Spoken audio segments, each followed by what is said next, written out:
If you've found your way here tonight, something inside you is asking for rest. Maybe your mind won't stop spinning with worry.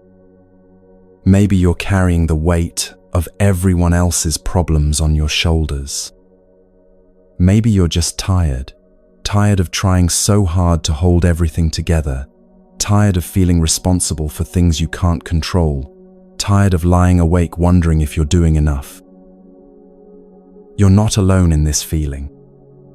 Around the world right now, people just like you are searching for that deep kind of peace that doesn't depend on everything going perfectly.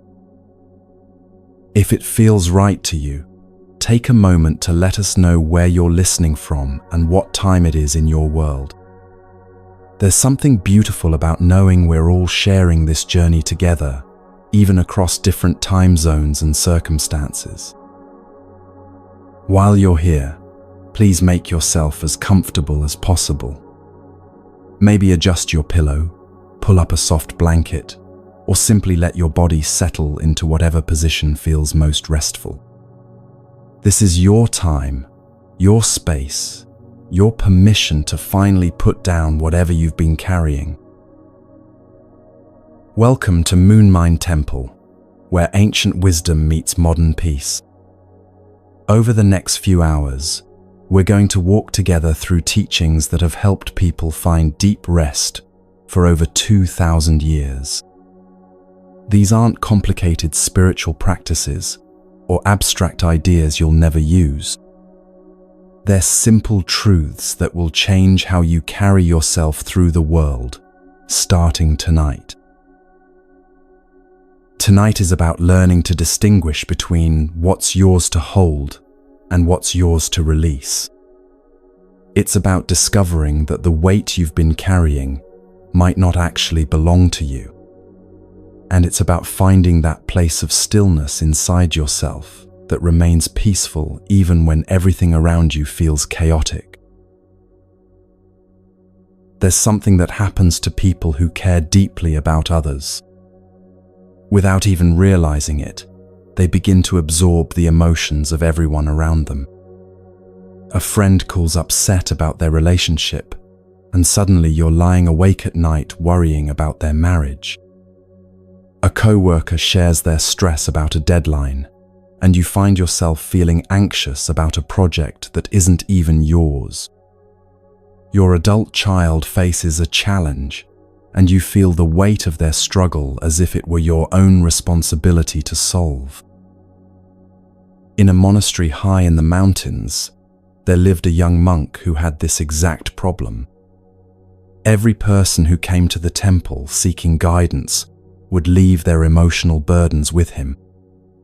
He would listen to their sorrows, their fears, their anger, and somehow all of these feelings would remain in his heart long after the visitors had gone.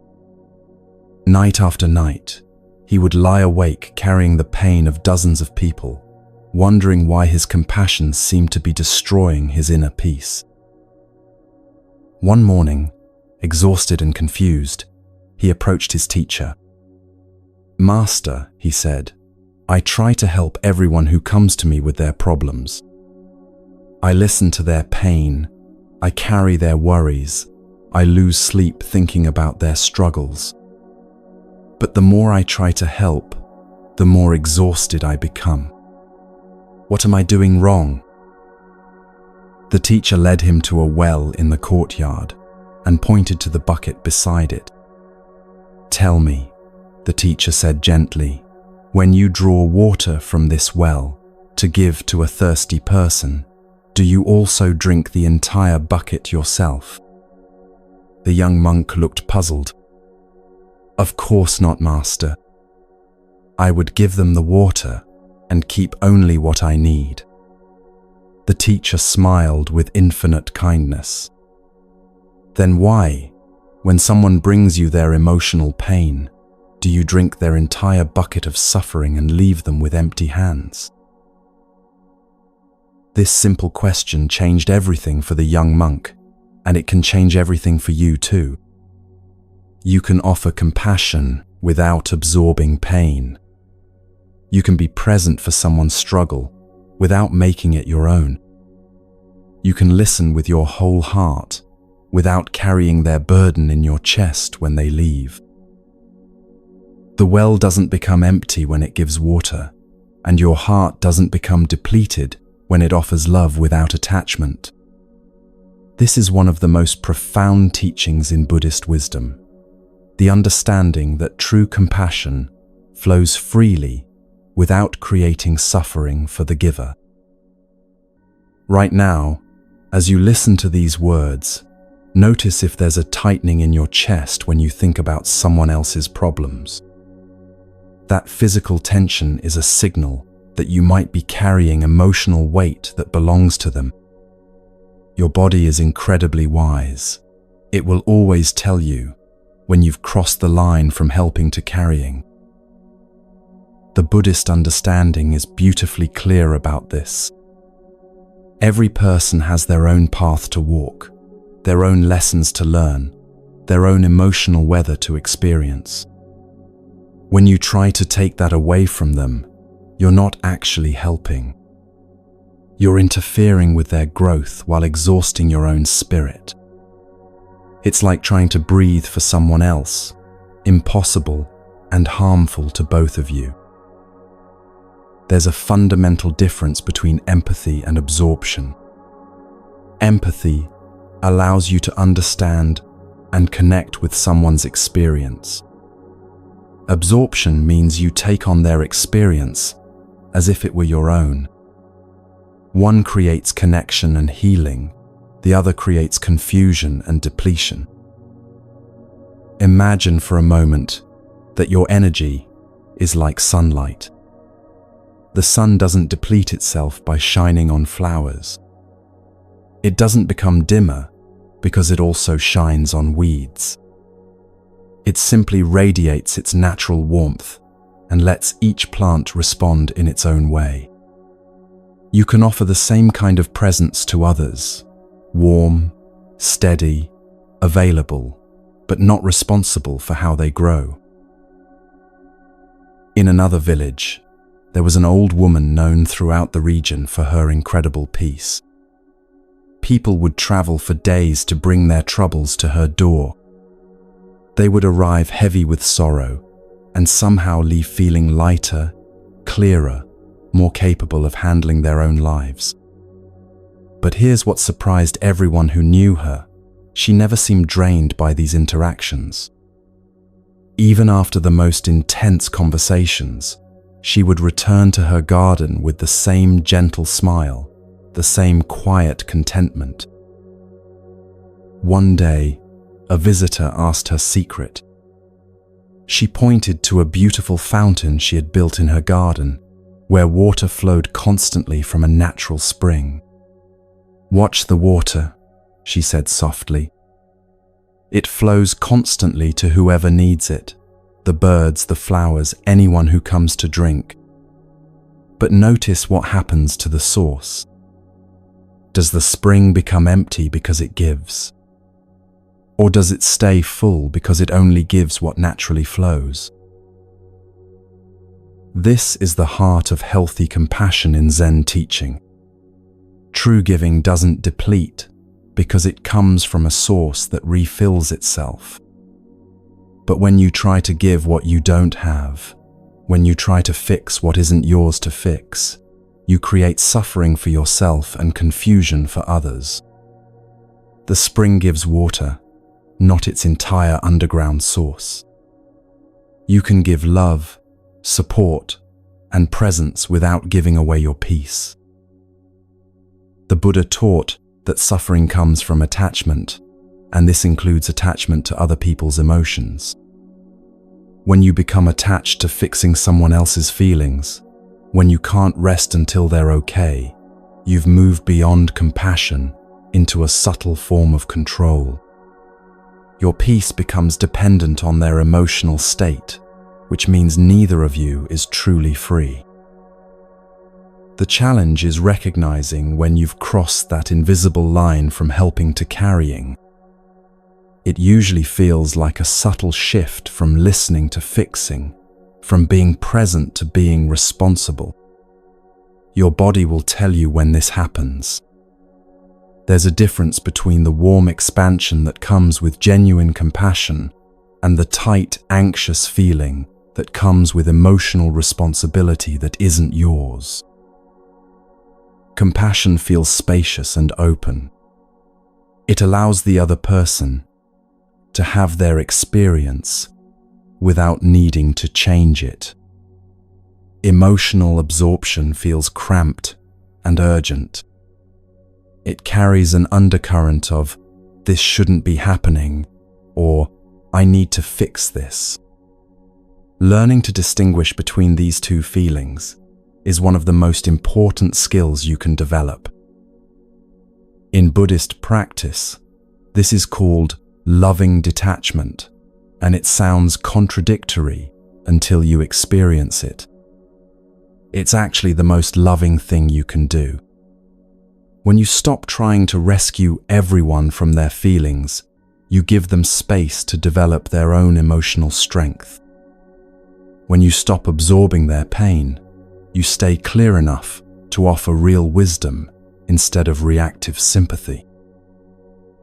Think about the people in your life who feel most supportive to you. Chances are, they're not the ones who panic when you're upset or who try to talk you out of your feelings. They're the ones who can sit with you in your difficulty without becoming overwhelmed themselves. They offer their presence without trying to control your experience. This is what you can learn to offer others. There's an old Zen saying, "You can't stop the waves, but you can learn to surf." This applies perfectly to emotions, both your own and others. You can't stop someone else from feeling sad, angry, or afraid. But you can learn to surf these emotional waves when they come into your presence. You can stay balanced on your own board while they navigate their own waters. Let this understanding settle into your body now. Feel how different it is to think about someone you care about with love rather than with worry. Notice how love feels open and spacious, while worry feels tight and constricted. Love trusts, worry tries to control. Love offers, worry demands. You can choose love in every interaction. You can choose to trust that others are capable of handling their own emotional weather with your support, but not your sacrifice. This doesn't mean becoming cold or disconnected. It means becoming more genuinely helpful because you're not drowning in the very emotions you're trying to help them navigate. As you breathe right now, imagine releasing any emotions you've been carrying that don't belong to you. Not with coldness, not with rejection, but with the understanding that returning these feelings to their rightful owner is an act of love, both for them and for yourself. You can care deeply without carrying heavily. You can love completely without losing yourself. Picture those emotions floating away from your body like clouds moving across the sky. They're not being destroyed or dismissed. They're simply returning to where they belong. And in the space they leave behind, you can feel your own natural peace beginning to emerge. This peace was always there, waiting beneath the weight you thought you had to carry. You're not responsible for other people's happiness. You're not responsible for protecting anyone from their own feelings. You're not responsible for making sure everyone around you is okay before you can rest. These responsibilities were never yours to begin with, even though your caring heart may have picked them up along the way. What you are responsible for is your own presence, your own kindness, your own inner peace. And the beautiful paradox is that the more you tend to your own emotional garden, the more you have to offer others. The spring that doesn't run dry is the one that's connected to its own deep source. Tonight, as you continue this journey with us, you're learning to distinguish between the weight that's yours and the weight that isn't. You're discovering that letting go of what doesn't belong to you isn't selfish, it's necessary. It's how you preserve your capacity to show up fully for what is actually yours to handle. And it's how you model for others what healthy emotional boundaries look like. Feel your shoulders dropping slightly as this truth settles in. Notice how your breathing naturally deepens when you're not carrying the emotional burdens of everyone around you. This is what your nervous system feels like when it's not in constant rescue mode. This is what peace feels like when it's not dependent on everyone else being okay. The young monk in our story learned to give water without drinking the whole bucket. The old woman learned to let her compassion flow like a spring without depleting the source. And you're learning right now that the most loving thing you can do is to stop carrying what was never yours to hold.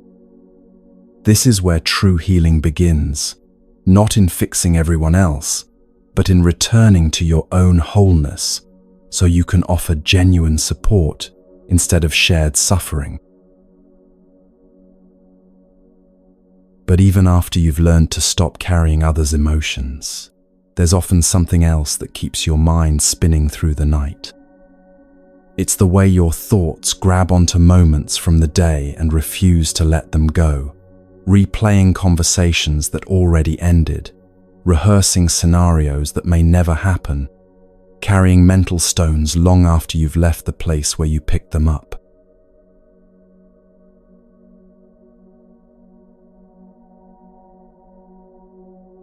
There's a story that's been told in Zen monasteries for centuries about two monks who were traveling together on a long journey.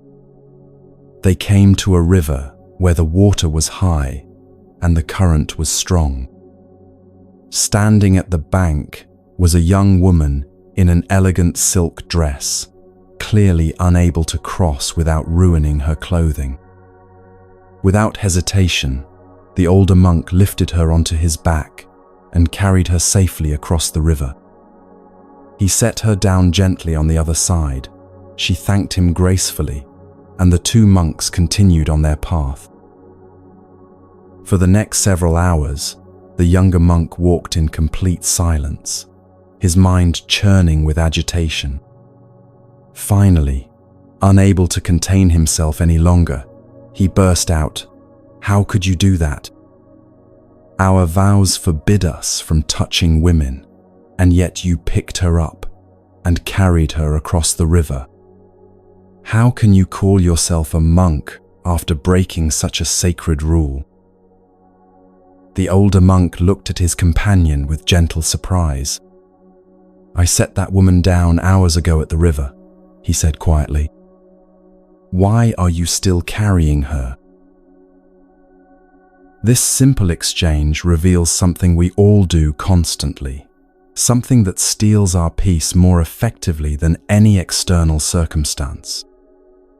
We encounter a moment, someone says something that bothers us, a situation doesn't go according to plan, a worry enters our thoughts, and then we carry it with us, long after it's passed. We replay conversations that already ended. We rehearse arguments with people who aren't even there. We turn over problems in our minds like stones in our pockets, worn smooth by constant handling, but never actually solved by all that mental friction. The older monk in the story demonstrates something that Buddhist teachers call natural mind, the ability to meet each moment fully, when it arises, respond appropriately to what's actually happening, and then let the moment complete itself. He didn't carry the experience beyond its natural lifespan.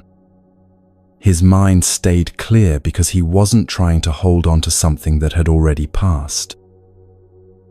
But the younger monk shows us what most of us do most of the time.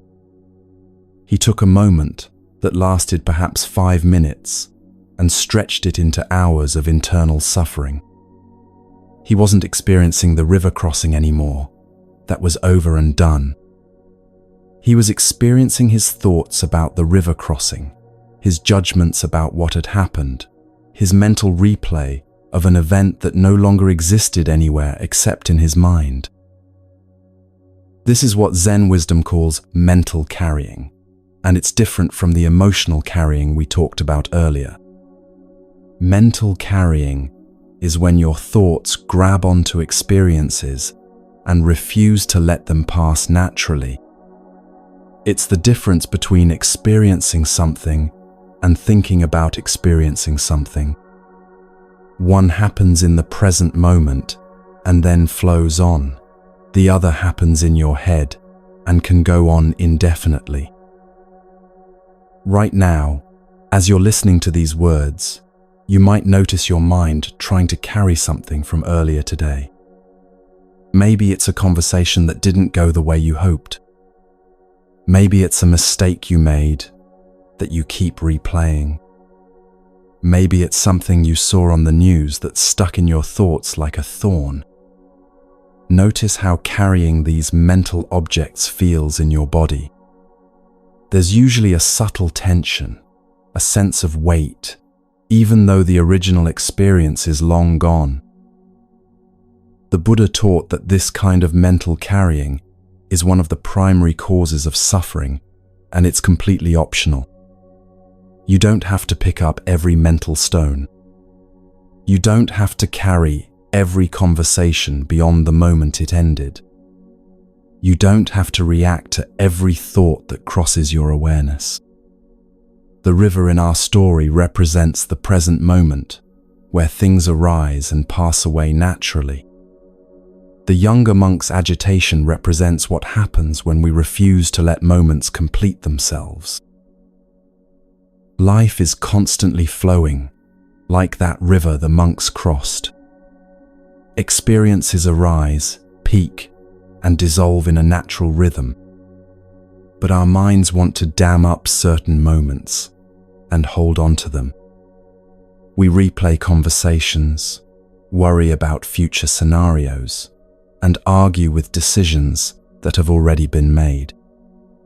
None of this mental activity changes anything about reality, but it steals our peace and keeps us from being fully present to what's actually happening now.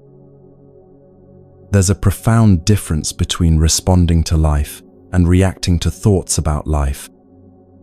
When you respond, you're present with what's actually occurring. When you react, you're often fighting with memories, projections, or mental interpretations that may have very little to do with what's real in this moment.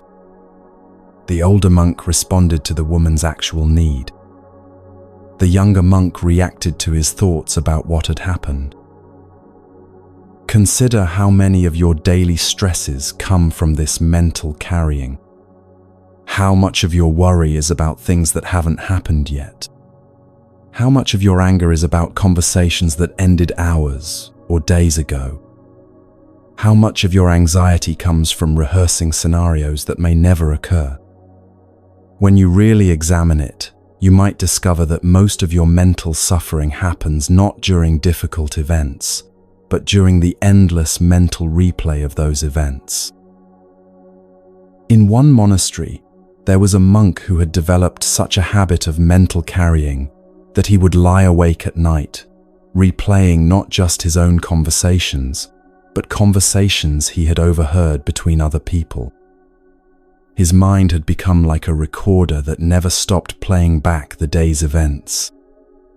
He would analyze what people meant by their tone of voice, worry about misunderstandings that might not have occurred, and rehearse better responses to situations that were already over. When he brought this problem to his teacher, the teacher led him to the temple bell. "Strike the bell," the teacher said. The monk struck it, and a clear, resonant tone filled the air. "Now," said the teacher, "make the sound continue without striking the bell again." The monk looked confused. "But master," The sound has already faded. I can't make it continue without striking the bell again. Exactly, smiled the teacher. So why do you keep trying to make conversations continue long after they've naturally ended? This teaching points to something fundamental about the nature of experience. Moments have a natural lifespan, just like the sound of a bell. They arise, they peak, they fade away. When we try to keep them going through mental repetition, we're like someone frantically shaking a bell that's no longer ringing, creating noise instead of music, effort instead of peace. The practice of letting moments complete themselves is incredibly liberating for the nervous system. When you stop trying to extend experiences beyond their natural duration, when you stop carrying conversations that have already ended, your mind begins to settle into its natural state of alert calm. It's like muddy water that finally has a chance to settle, revealing the clear depths that were always there. But how do you actually do this? How do you stop your mind from picking up every mental stone? The first step is simply noticing when you're doing it. Right now, take a moment to scan your awareness. Is there something from earlier today that you're still mentally carrying around? Maybe it's a conversation that didn't go well, a decision you're second-guessing, or a worry about something that might happen tomorrow. Feel the weight of carrying this mental stone. Notice how it creates a subtle tension in your body, a background static in your mind. Now imagine setting it down, not because you don't care, but because carrying it isn't helping anything. It's just making you tired. This isn't about dismissing important concerns or avoiding necessary problem solving. It's about recognizing the difference between productive thinking and mental spinning. Productive thinking happens in focused periods, when you're actually working on a solution. Mental spinning happens continuously in the background, rehashing the same thoughts without progress, like a hamster wheel for the mind. The Buddhist teaching of impermanence is crucial here. Everything that arises will also pass away. This includes thoughts, emotions, and mental fixations. When you stop feeding a mental pattern with your attention, it naturally dissolves. When you stop carrying thoughts beyond their useful lifespan, they complete themselves and fade away, just like the sound of the bell. There's another story about a student who complained to her meditation teacher that her mind was too busy to meditate. "Every time I sit down to be quiet," she said, "my thoughts start racing even faster. It's like trying to calm a pot of boiling water." The teacher nodded knowingly. "You're right. You can't calm boiling water by stirring it. But you also can't calm it by putting a lid on it and pretending it's not boiling. What do you do with boiling water when you want it to settle?" The student thought for a moment. "You remove it from the heat," she said. "Exactly. You stop feeding the fire." Your attention is the fire that keeps mental carrying alive. When you keep feeding attention to thoughts that want to replay endlessly, you're keeping them boiling. But when you gently withdraw your attention, not by fighting the thoughts, but by simply not engaging with them, they naturally settle. This practice of non-reactive awareness is like becoming the sky instead of the clouds. Clouds arise in the sky, move across it, and dissolve, but the sky itself remains unchanged. Thoughts arise in awareness, move through it, and dissolve, but awareness itself remains peaceful and clear. You can learn to identify more with the sky of awareness than with the passing clouds of thought. In Zen meditation, there's a beautiful teaching about sitting like a mountain while weather patterns pass by. The mountain doesn't react to every cloud that crosses its peak. It doesn't argue with the weather or try to control what kind of day it will be. It simply remains stable and present while all kinds of conditions move through the sky above it. Your awareness can learn to be like that mountain, grounded, peaceful, unshaken by the passing weather of thoughts and emotions. This quality of inner stillness isn't something you have to create from scratch.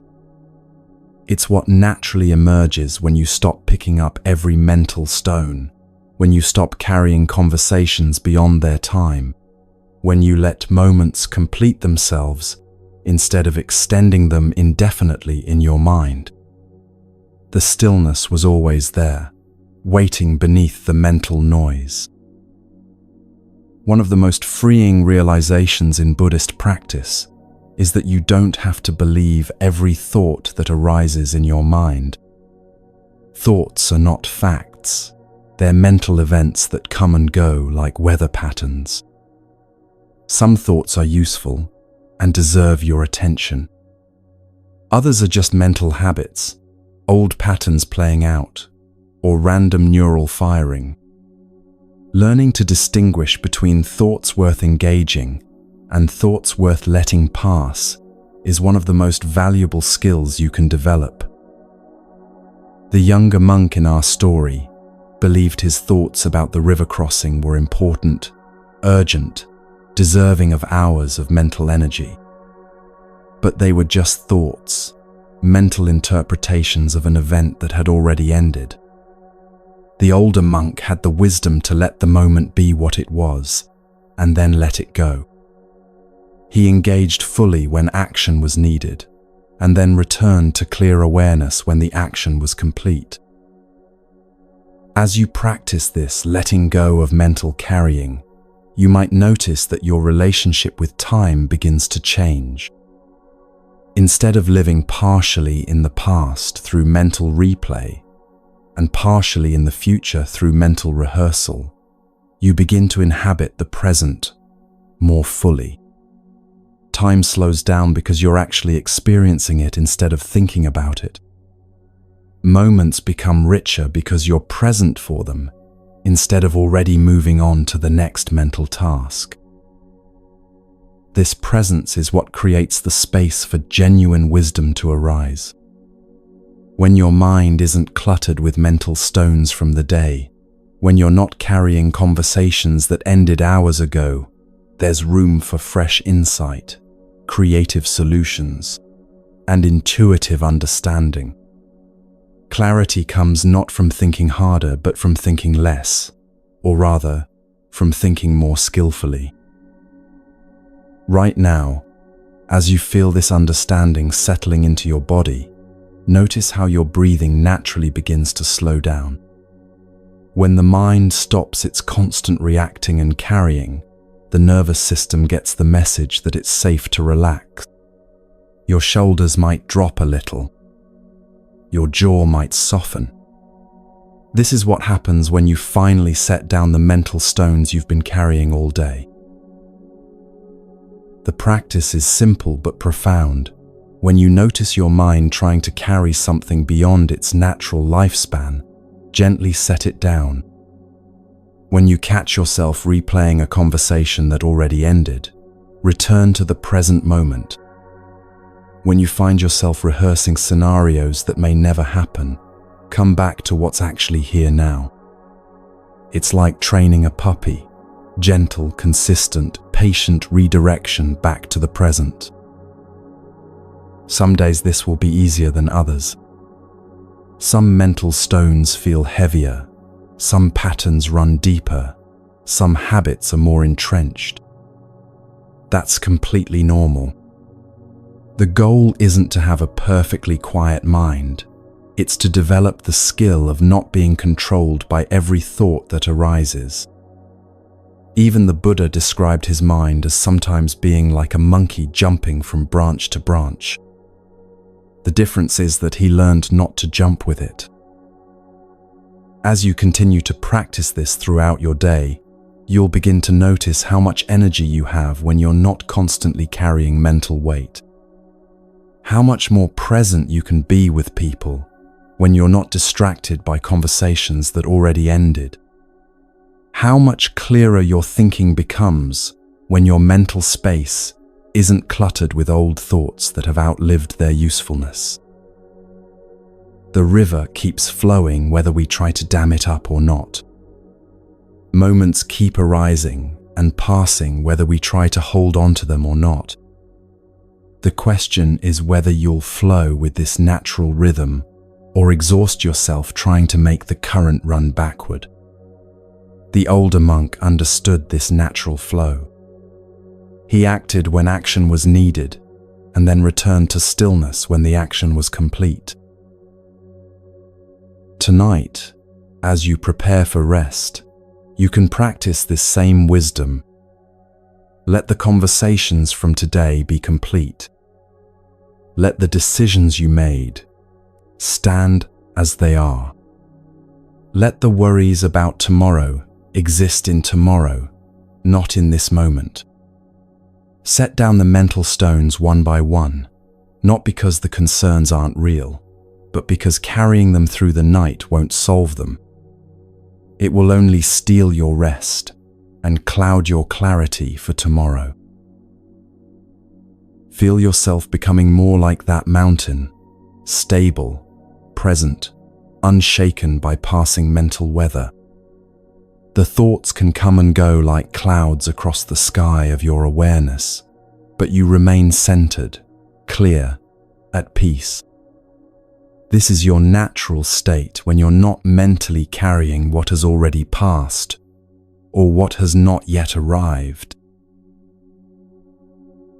The older monk set the woman down at the river and walked on in peace.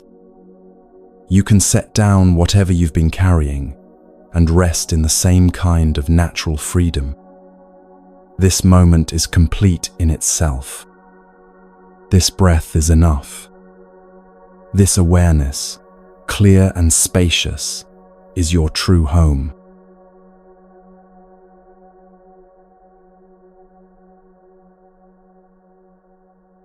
Even when you've learned to stop carrying others' emotions and to let go of mental stones from the day, there's often still something that keeps you awake at night, something that makes your mind spin with worry and planning.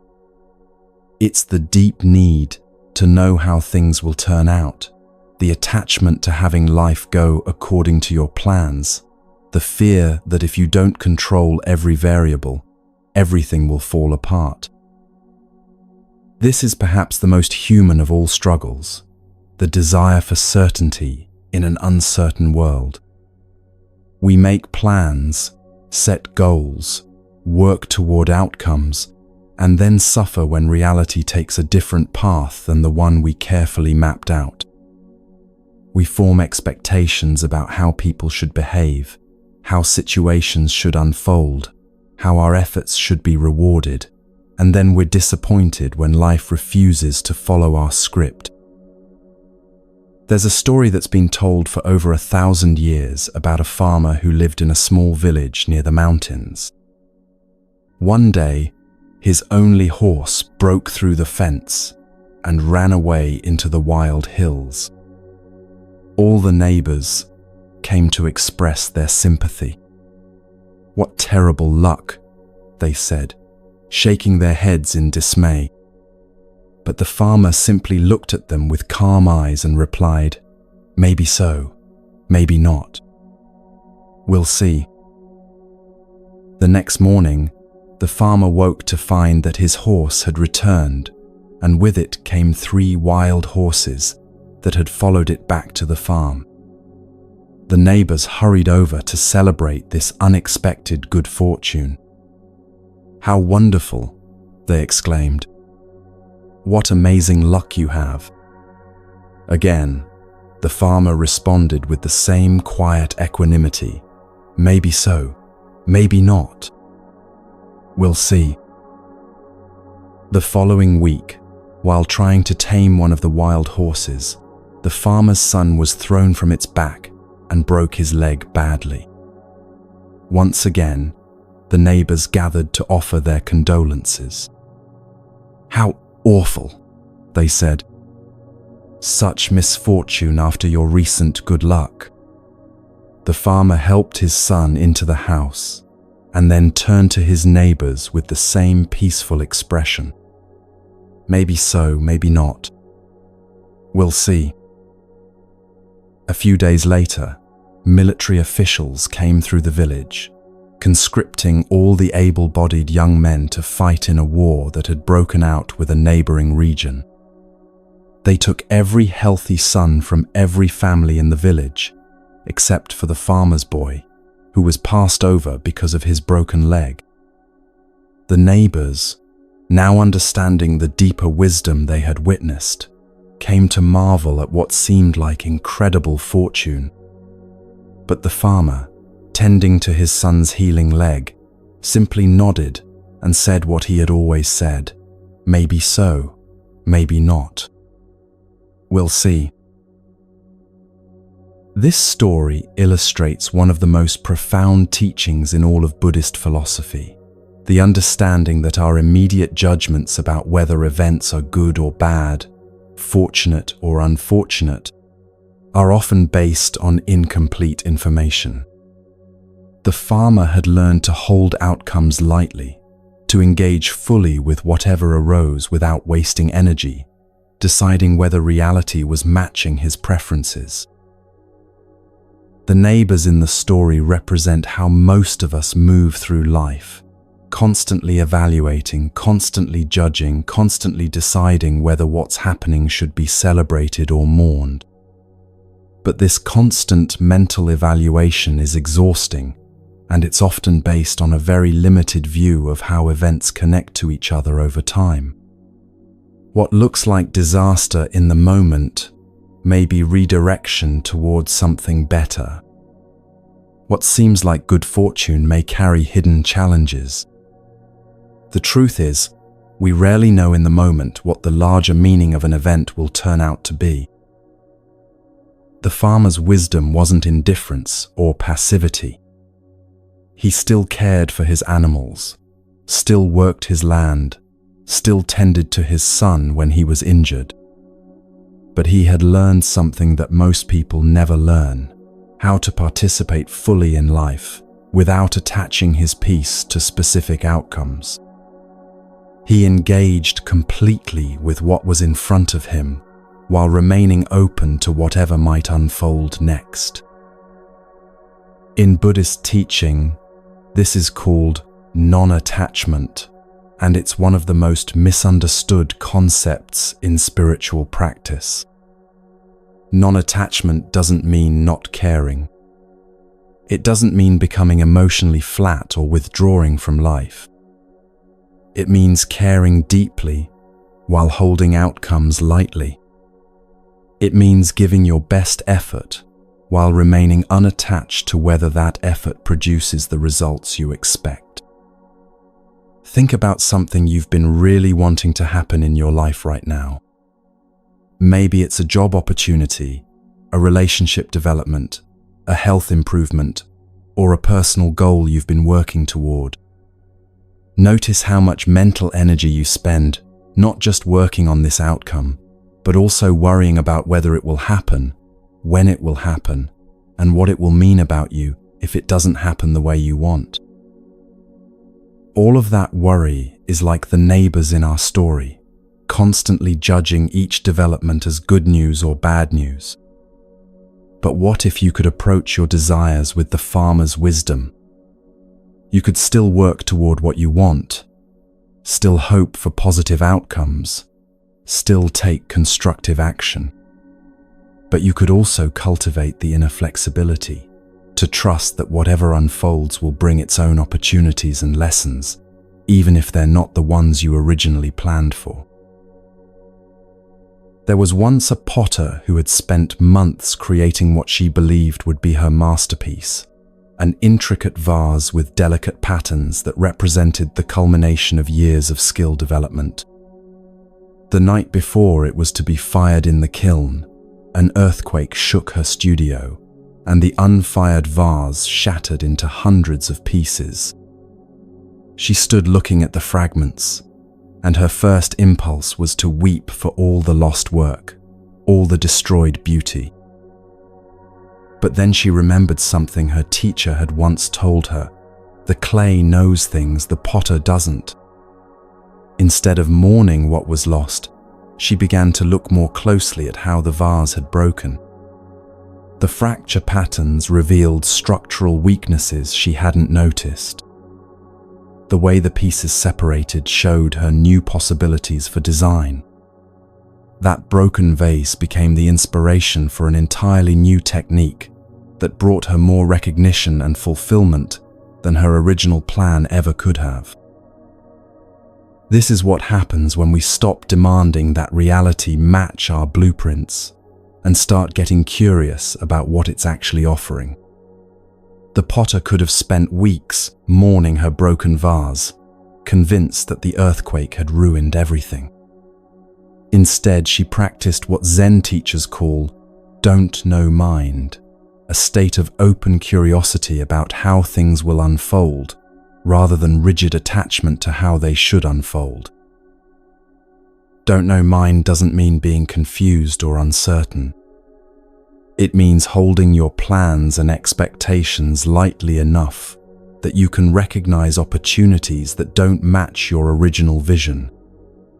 It means being like a scientist who's genuinely interested in the results of an experiment, rather than someone who's already decided what the data should show. This shift in perspective is incredibly relaxing for the nervous system. When you're not constantly fighting with reality, when you're not pouring energy into resisting what's already happening, your body can finally release the chronic tension that comes from trying to control the uncontrollable. Your breathing deepens, your muscles soften, and your mind becomes available for the kind of creative response that's only possible when you're not locked into one way of seeing things. The Buddha taught that attachment to outcomes is one of the primary sources of human suffering. Not because wanting things is wrong, but because tying your peace to getting specific results sets you up for disappointment. Life is constantly changing, constantly surprising us, constantly offering us things we didn't expect, and withholding things we thought we needed. When your happiness depends on reality matching your preferences, you're essentially making a bet against the fundamental nature of existence. But when you learn to hold your desires the way the farmer held his judgments, lightly, with curiosity, with openness to whatever might actually be best, you begin to experience a different kind of freedom. You can still work toward your goals with passion and dedication. You can still hope for the best possible outcomes. But your peace no longer depends on getting exactly what you want, exactly when you want it. Consider the difference between these two approaches to the same situation.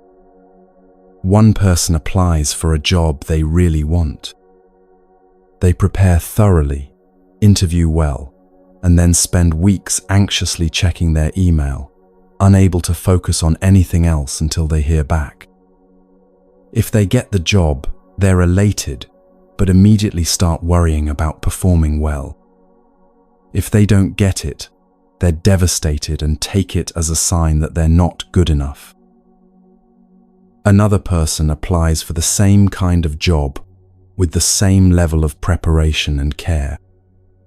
But after the interview, they return their attention to their current life, continuing to engage fully with their present circumstances, while remaining open to whatever response comes. If they get the job, they're pleased and ready to engage with the new opportunity. If they don't get it, they trust that either something better is coming, or they have more to learn in their current situation. Their sense of worth and peace remains stable regardless of the outcome. Both people cared about the opportunity. Both people put in their best effort. But only one of them suffered during the waiting period, and only one of them would suffer if things didn't go according to plan. The difference wasn't in how much they cared, it was in how they held their caring. This is what the farmer understood that his neighbors didn't. You can be fully invested in life without being attached to life going according to your script. You can care deeply about outcomes without making your peace conditional on getting them. You can work wholeheartedly toward your goals while remaining open to the possibility that something even better might emerge from an unexpected direction. In a monastery garden, there once grew a tree that the monks had tended carefully for many years. They had a vision of how it should grow straight and tall, with branches reaching symmetrically toward the sky. But the tree had other ideas. It grew in a twisted, asymmetrical way that frustrated the monks who kept trying to guide it back to their ideal shape. One day, a master teacher visited the monastery and saw the monks struggling with their tree. "Why are you fighting with this tree?" he asked gently. "We're trying to help it grow properly," they explained. "But look how beautiful it already is," the teacher replied. "Its twisted trunk makes it strong in the wind. Its asymmetrical branches create interesting patterns of light and shadow. You've been so focused on your idea of how it should look that you've missed how beautiful it actually is." This story reveals how attachment to specific outcomes can blind us to the beauty and opportunities that are actually present in our lives. The monks weren't bad gardeners, they were loving caretakers who had a clear vision. But their attachment to that vision was preventing them from appreciating the unique beauty that was actually emerging. How often do we do this in our own lives? How often do we miss the gifts that are actually being offered because we're so focused on the gifts we think we should be receiving?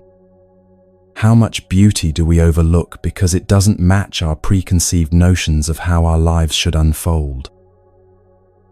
The practice of releasing attachment to outcomes begins with recognizing how much energy you're currently putting into trying to control things that are ultimately beyond your control. You can control your effort, your attitude, your response to what happens. But you can't control other people's decisions, market conditions, timing, or the countless variables that determine how your efforts will be received by the world. When you try to control these uncontrollable factors, you create a constant state of tension in your nervous system. It's like trying to steer a boat by gripping the ocean itself instead of working with the wind and currents. The ocean will do what it does regardless of how tightly you grip it, but the gripping will exhaust you and make you less effective at actually navigating. Right now, as you're listening to these words, you might be able to feel some of that tension in your body. Maybe it's in your shoulders, where you've been carrying the weight of trying to make things happen on your timeline. Maybe it's in your jaw, clenched from the effort of trying to control outcomes through willpower. Maybe it's in your chest, tight from holding your breath while waiting for life to give you what you think you need. Take a moment to breathe into those tense places. Imagine releasing the grip you've been holding on your expectations. Not because you're giving up on your dreams, but because you're learning to hold them the way you would hold a butterfly, gently, with open hands, allowing it the freedom to land or fly as its nature dictates. This doesn't mean becoming passive or stopping your efforts toward meaningful goals. The farmer in our story didn't stop farming just because he couldn't control the weather. The potter didn't stop making ceramics just because one piece broke. They continued to engage fully with their work, while remaining unattached to having that work produce only the results they originally envisioned. There's a beautiful paradox in this teaching. When you stop being attached to specific outcomes, you often become more effective at achieving positive results. This happens because non-attachment frees up the mental and emotional energy that was being consumed by worry, control, and resistance. That energy becomes available for creativity, intuition, and responsive action. Non-attachment also makes you more resilient when things don't go according to plan. Instead of seeing setbacks as failures, you begin to see them as information. Instead of wasting energy on disappointment, you can quickly redirect your efforts toward new possibilities. Instead of taking unexpected outcomes personally, you can remain curious about what they might be pointing you toward. The farmer's repeated response, "Maybe so, maybe not, we'll see," represents a profound trust in the unfolding of life. It's not fatalism or resignation. It's an active faith that reality often knows things we don't. It's the wisdom to recognize that our perspective is always limited, our timeline is always impatient, and our preferences are often based on incomplete information. As you practice holding your desires more lightly, you might notice that your relationship with time begins to change. When you're not constantly trying to force outcomes to happen on your schedule, you can settle into the natural rhythm of how things actually unfold. You become less rushed, less anxious about timing, more able to appreciate the process rather than fixating on the destination. This shift also transforms how you relate to other people. When you stop needing them to behave in specific ways for you to be happy, you can love them more freely. When you release your attachment to how they should respond to your efforts, you can give more generously. When you stop trying to control their choices, you can enjoy their company without the underlying tension of unmet expectations. Tonight, as you prepare for rest, you can practice this same wisdom with your own life. Instead of lying awake worrying about whether your efforts will produce the results you want, you can trust that whatever unfolds will carry its own gifts and opportunities. Instead of trying to mentally control tomorrow's events, you can rest in the understanding that your job is to show up fully for whatever tomorrow actually brings. Feel yourself relaxing into this trust, the way the farmer relaxed into his "maybe so, maybe not." Your dreams and goals can remain important to you without controlling you. Your hopes can remain alive without making you anxious. Your efforts can remain wholehearted without attachment to their outcomes being exactly what you expect. This is the freedom that comes from working with life instead of against it. This is the peace that emerges when you stop demanding that reality, submit to your preferences, and start dancing with whatever music is actually playing. Like the farmer watching his story unfold with patient curiosity, you can meet each day with open hands and an open heart, ready for whatever lessons and gifts it might bring. The horse runs away, the horse returns, the sun breaks his leg, the war passes by, and through it all, there's a deeper stillness that remains unshaken by the changing circumstances. That stillness is always available to you when you stop insisting that life follow your script and start trusting the wisdom of what's actually unfolding. Maybe so, maybe not. We'll see.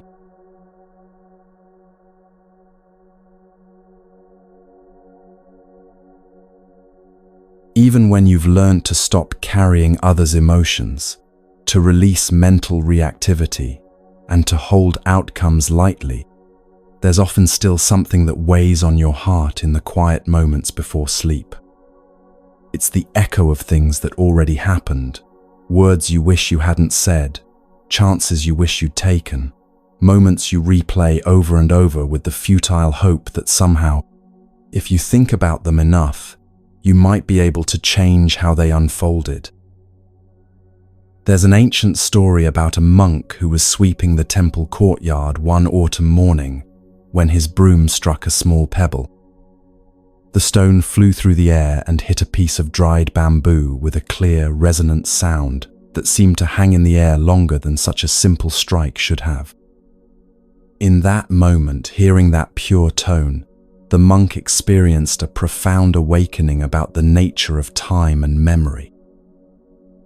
Later, when other monks asked him to explain what had happened in that moment of insight, he said simply, "The stone taught me that the past cannot be changed, but its echo can either disturb our peace or awaken our wisdom.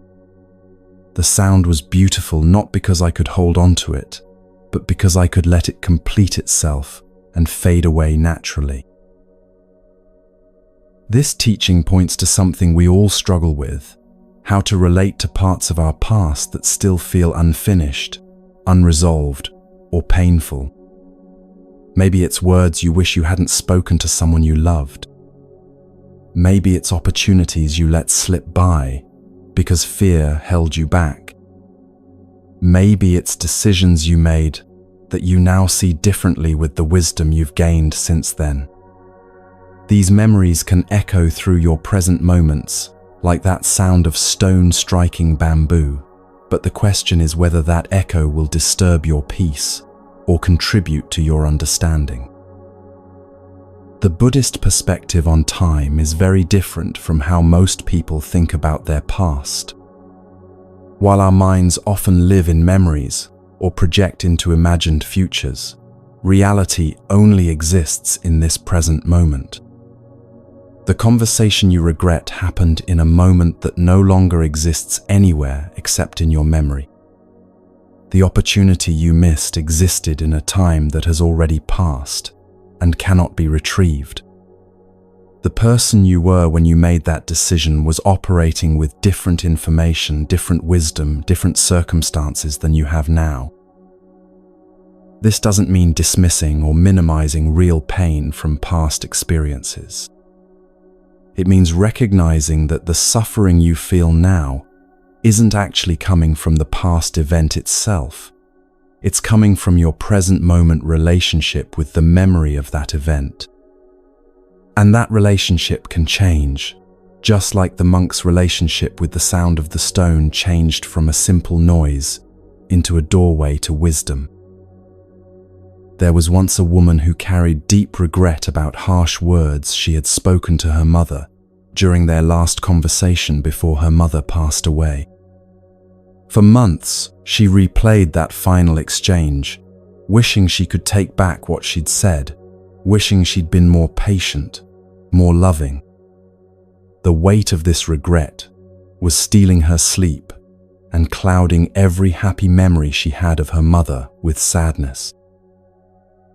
One day, she shared her burden with a wise teacher who listened with great compassion.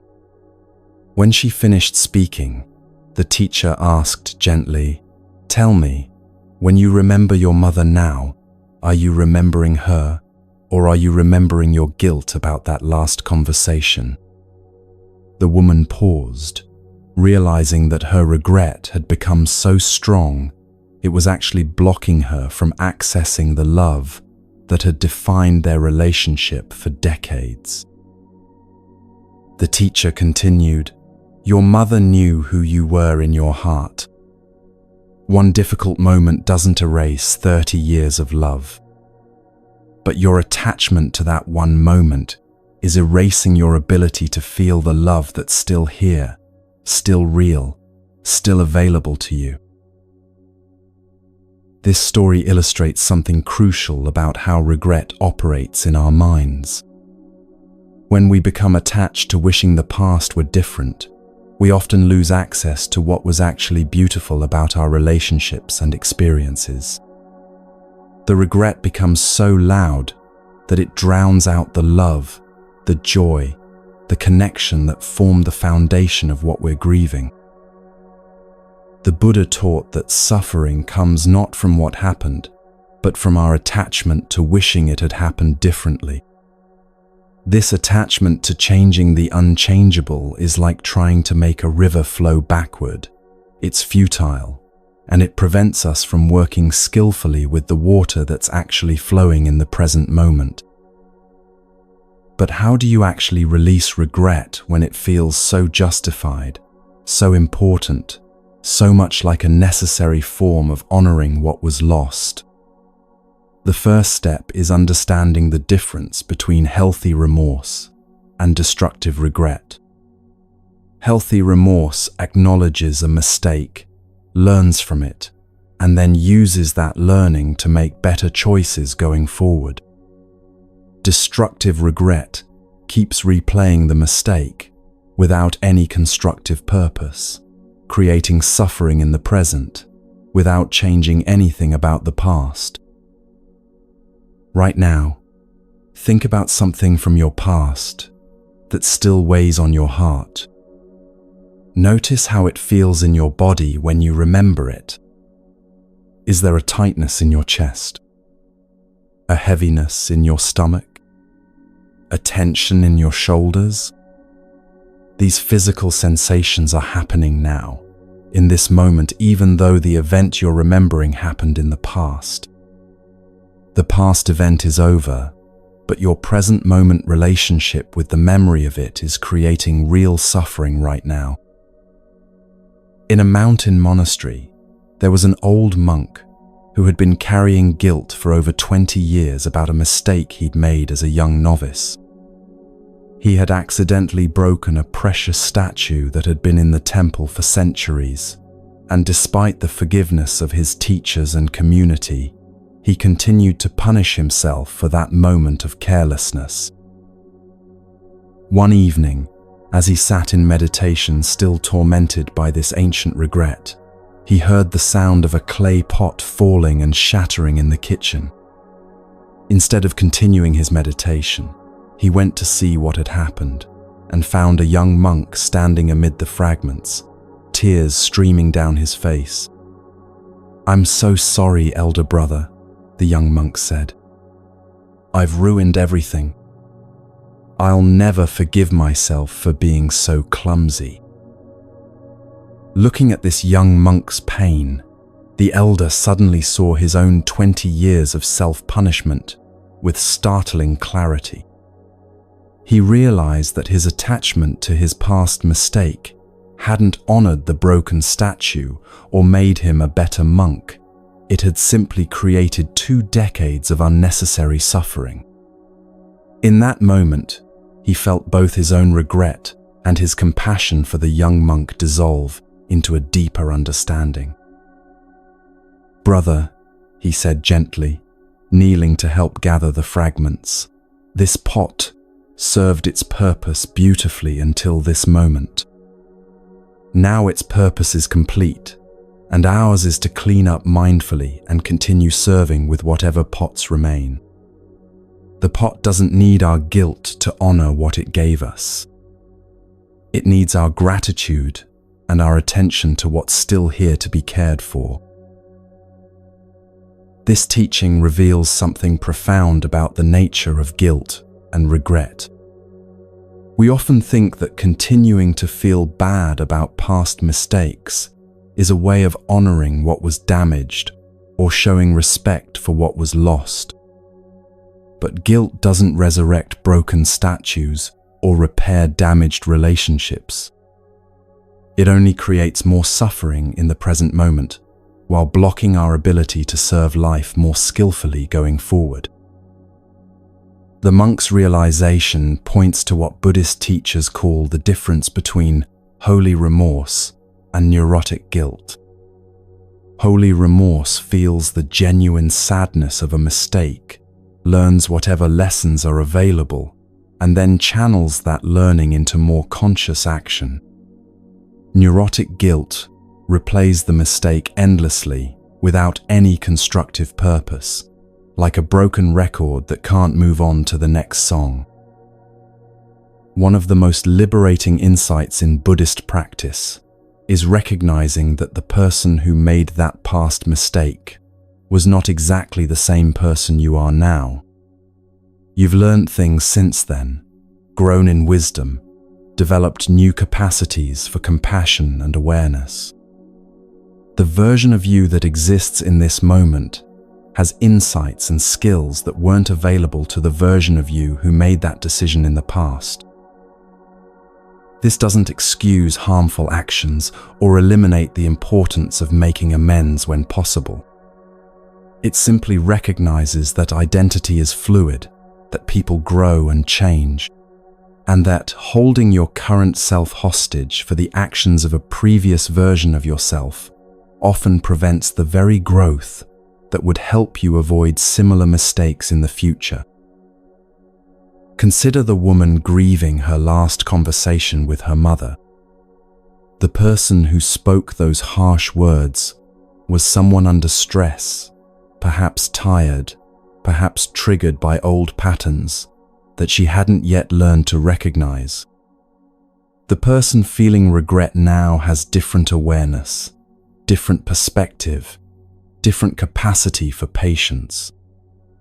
Continuing to punish her current self for her past self's limitations doesn't honor her mother's memory. It blocks her from accessing the love that was the true foundation of their relationship. There's another story about a master calligrapher who made a terrible mistake while creating an important piece for the emperor. Instead of starting over or trying to cover up the error, he incorporated the mistake into the design, turning it into the most beautiful element of the entire piece. When asked how he had transformed an error into art, he replied, "I stopped fighting with what had already been written and started working with what was actually on the page." This is one of the most practical teachings about dealing with regret. You can't erase what's already been written in the story of your life, but you can choose how to work with what's actually on the page. You can let past mistakes become sources of wisdom, compassion, and humility. You can allow the pain of regret to soften your heart toward others who are struggling with their own imperfections. Many people find that their deepest regrets, when finally released, become the foundation of their greatest compassion. The parent who was too harsh with their children becomes an advocate for gentle parenting. The person who was judgmental in their youth becomes a source of acceptance for others' struggles.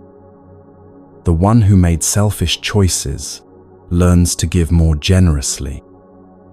The regret, when transformed through understanding rather than prolonged through guilt, becomes a teacher rather than a tormentor.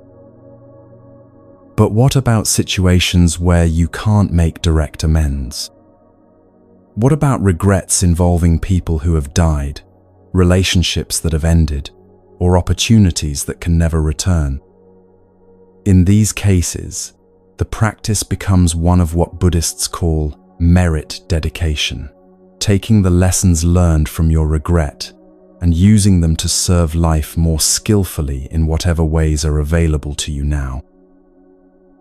The woman who regretted her last conversation with her mother could honor that regret by becoming more patient with other people in her life. The monk who broke the statue could let his mistake teach him to move more mindfully through the world. The opportunities you didn't take could become wisdom that helps you recognize and embrace the opportunities that are still coming your way. This transformation of regret into wisdom requires a fundamental shift in how you relate to your past mistakes. Instead of seeing them as evidence of your unworthiness or permanent character flaws, you begin to see them as part of your education in being human.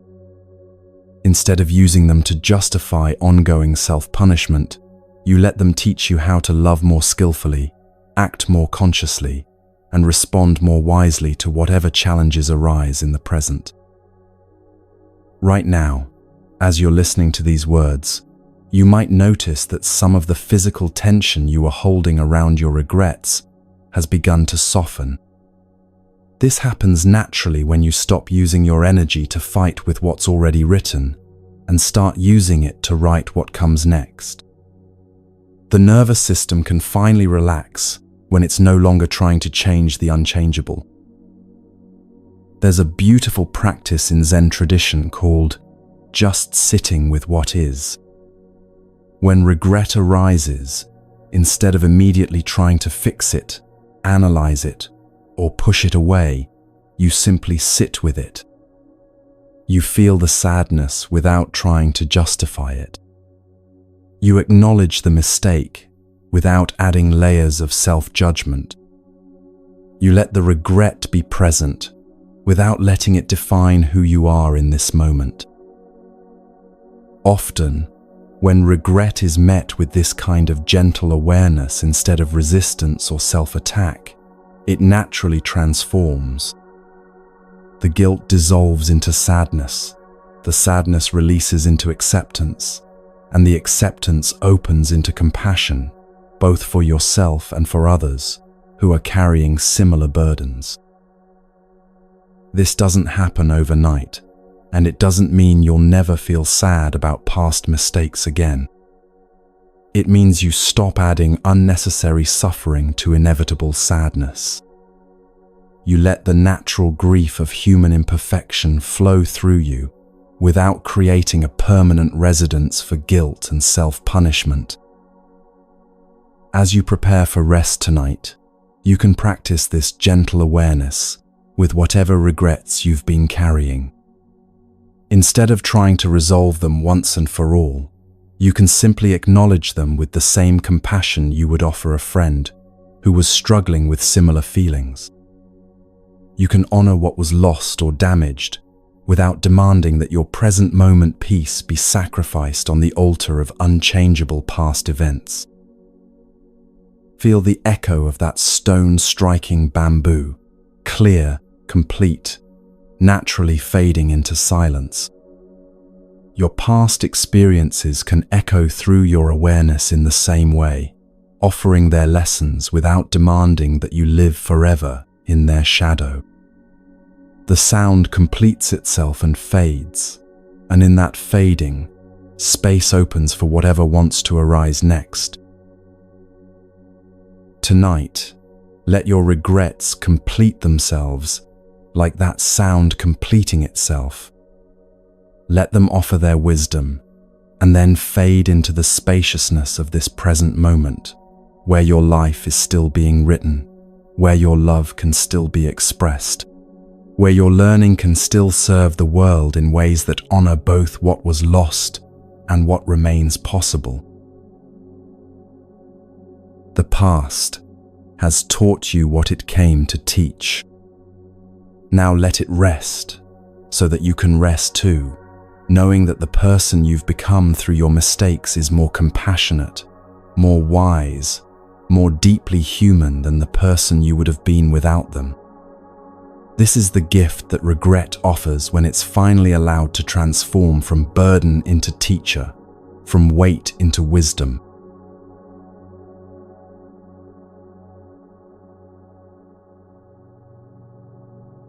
After you've learned to release what doesn't belong to you, to stop carrying mental stones from the day, to hold outcomes lightly, and to make peace with what's already written in your story, something else begins to emerge from underneath all that effort and holding on.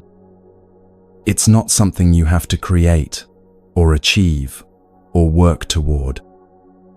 It's something that was always there, waiting beneath the noise, like a clear lake that becomes visible only when you stop throwing stones into the water. This is the discovery of your natural stillness, not the forced quiet that comes from suppressing your thoughts, not the temporary peace that depends on perfect external conditions, but the deep, unshakable calm that is your mind's true nature when it's not constantly reacting to everything that arises. There's a story told in the mountains of Tibet about a young student who came to her teacher in great frustration. "Master," she said, "I've been trying to meditate for months, but my mind is like a wild horse that refuses to be tamed. The harder I try to make it still, the more it seems to buck and fight. How do I force my thoughts to be quiet?"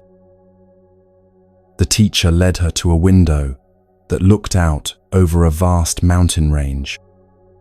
"Tell me," she said gently, "when clouds move across the face of that mountain, does the mountain struggle to push them away? Does it fight with each cloud that passes over its peak?" The student looked out at the serene landscape and shook her head. "No, the mountain just remains still while the clouds pass by." "And yet," the teacher continued, "does the mountain become less of a mountain because clouds cross its face? Is it diminished when weather moves through the sky above it?" Again, the student shook her head. "The mountain remains exactly what it is, completely unaffected by whatever passes over it." The teacher smiled with infinite patience. "Your awareness is like that mountain. Thoughts arise and pass like clouds, emotions move through like weather patterns, but the awareness that notices them remains unchanging, unshaken, naturally still. You don't need to fight the clouds. You only need to remember that you are the mountain, not the weather." This teaching points to something revolutionary about the nature of meditation and inner peace.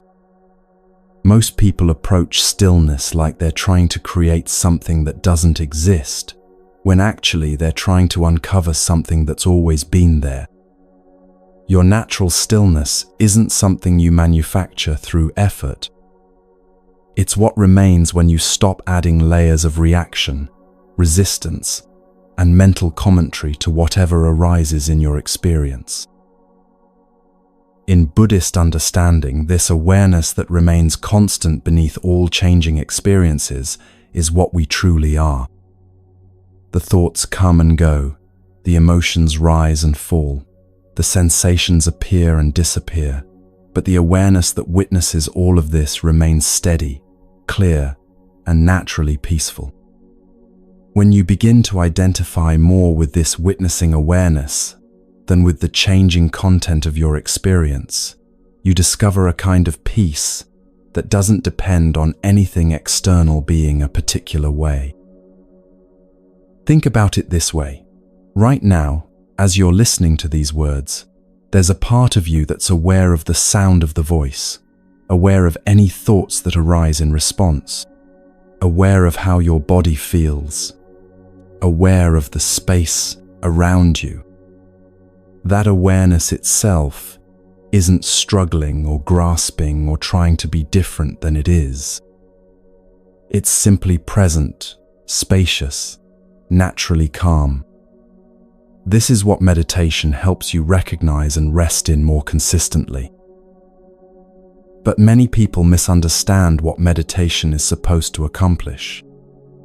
They sit down expecting to achieve a state of no thoughts, or to feel blissful, or to solve their problems through spiritual practice. When their minds continue to generate thoughts, when difficult emotions arise, when they don't feel immediately peaceful, they conclude that they're doing it wrong.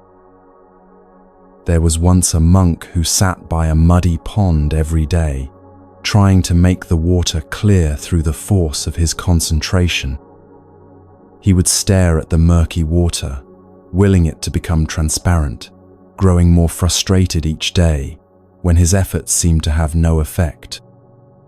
Other monks would pass by and see him sitting there, his face tense with effort, his body rigid with trying. One morning, an older monk sat down beside him. "Brother," he said kindly, "what are you doing here?" The younger monk explained his daily practice of trying to clear the water through concentration. The elder nodded thoughtfully and then said, "Watch what happens when you simply stop stirring the mud." For the first time in months, the younger monk stopped trying to actively clear the water and simply sat quietly beside the pond. Within minutes, the particles that had been churning in the water began to settle on their own. The water gradually became clear and still, not through any effort on his part, but simply because he had stopped disturbing it. This is exactly how meditation works with the mind. The clarity and stillness you're seeking aren't created by your effort. They're revealed when you stop stirring up mental activity through constant reaction and resistance. When you sit quietly and simply witness whatever arises without trying to change it, fix it, or make it go away, your natural stillness gradually becomes apparent. The key word here is gradually. Just as the muddy water doesn't become crystal clear in an instant, your mind doesn't usually settle into deep stillness immediately. There might be days when sitting quietly feels impossible, when your thoughts seem louder than ever, when emotions feel overwhelming. This doesn't mean you're failing at meditation. It often means you're finally becoming aware of mental activity that was already there but that you hadn't been noticing. In Zen practice, there's a beautiful saying, "You are perfect as you are, and you could use a little improvement." This seemingly contradictory statement points to something important about spiritual practice.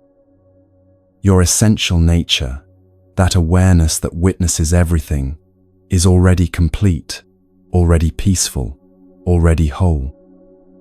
But your habits of mind, your patterns of reaction, your ways of relating to experience, can definitely be refined and improved.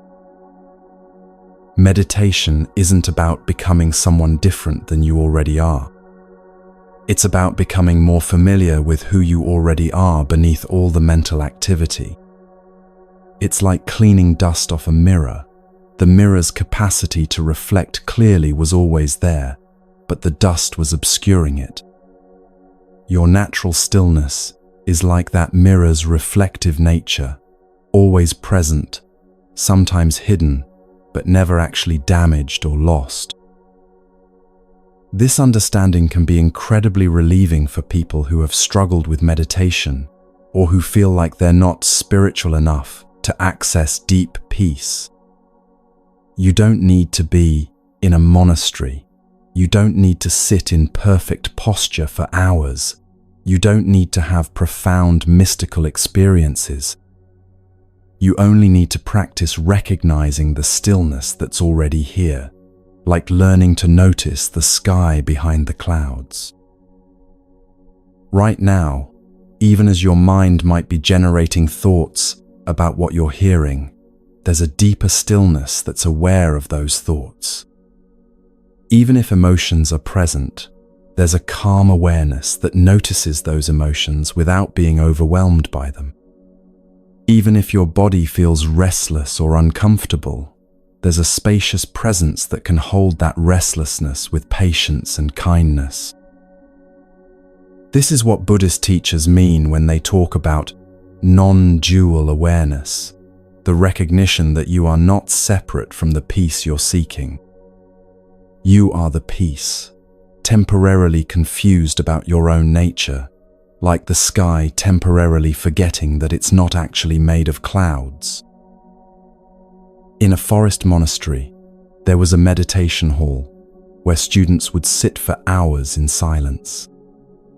One student noticed that there was always a barely audible humming sound in the hall, so subtle that she only became aware of it during the deepest moments of quiet.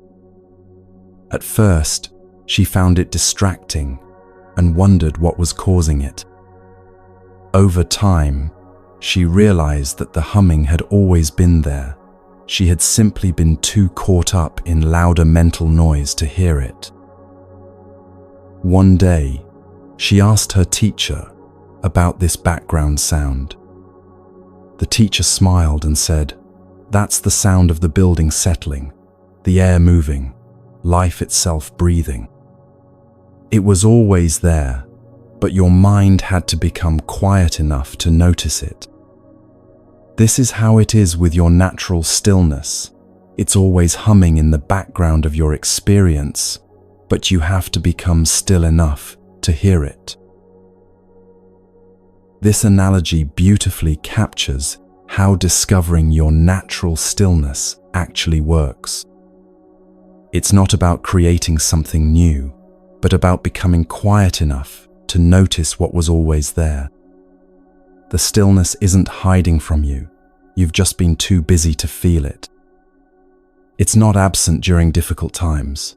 You've just been too caught up in the difficulty to remember it's there. The practice, then, becomes very simple. Instead of trying to force your mind into stillness, you learn to rest in the awareness that's already still. Instead of fighting with thoughts and emotions when they arise, you practice remaining as the spacious awareness that can hold them all without being disturbed. Instead of seeking peak experiences or special states, you learn to appreciate the ordinary miracle of consciousness itself. This shift from doing meditation to being meditation is one of the most important transitions in spiritual practice. When you're doing meditation, you're using techniques to try to achieve certain states. When you're being meditation, you're simply resting in your natural state of aware presence. Both approaches have their place, but being meditation is where the deepest peace is found. As you're listening right now, you can experiment with this being meditation. Instead of trying to concentrate on these words or control your thoughts about them, simply rest in the awareness that's already here, already listening, already present. Notice how this awareness doesn't strain or struggle or try to be anywhere other than where it is. It's naturally relaxed, naturally open, naturally still. This is what the mountain in our earlier story represents. Not a cold, dead stillness, but a vibrant, alive presence that remains unshaken while allowing all of life to move through and around it. Your natural stillness has this same quality. It's not the stillness of a rock, but the stillness of space itself, infinitely open, completely allowing, totally at peace with whatever appears within it. When you begin to rest more consistently in this natural stillness, several things start to happen. First, you become less reactive to external circumstances because you're less identified with the mental and emotional reactions that arise. You still feel emotions, but you don't become them. You still have thoughts, but you don't become lost in them. You remain centered in the stillness while allowing everything else to come and go freely. Second, you develop what Buddhists call equanimity, a kind of balanced responsiveness to life that doesn't swing between extremes of elation and despair. From the perspective of natural stillness, both pleasant and unpleasant experiences are seen as temporary weather patterns moving through the sky of awareness. You can appreciate the beautiful ones without clinging to them, and endure the difficult ones without being overwhelmed by them. Third, you begin to trust yourself in a deeper way. When you know that there's a place of stillness within you that can't be damaged by external circumstances, you feel more confident about facing whatever life brings. You stop looking to the outside world to provide you with peace, because you've discovered the peace that's built into your very nature. There's an old Zen story about a student who asked her teacher, "How do I maintain this stillness when I leave the meditation hall and go back into the busy world?" The teacher replied, "Do you think the sky stops being the sky when it's full of clouds? Does space become less spacious when it's filled with objects? Your stillness doesn't disappear when your life gets busy. You just forget to notice it's there." This is perhaps the most practical teaching about natural stillness. It's always available, regardless of what's happening around you or within you. The mother caring for a crying baby can access it. The person dealing with work stress can find it. The individual facing illness or loss can rest in it. It's not dependent on external, quiet, or perfect circumstances. It's the background of all experience, as available in chaos as it is in silence. As you feel this understanding settling into your body, you might notice that your breathing has naturally slowed and deepened. This happens spontaneously when you stop trying to control your experience and start resting in the awareness that's already at peace with whatever is arising. Your nervous system recognizes this as a return to your natural state and begins to relax accordingly. Tonight, as you prepare for sleep, you can practice resting in this natural stillness. Instead of trying to make your mind empty or force yourself to feel peaceful, you can simply notice the awareness that's already here, already at rest, already complete. Let your thoughts come and go like clouds across the sky of your consciousness. Let your emotions rise and fall like waves on the ocean of your being. And rest in the knowing that you are not the clouds or the waves. You are the sky and the ocean, vast, still, and completely at peace with whatever moves through you.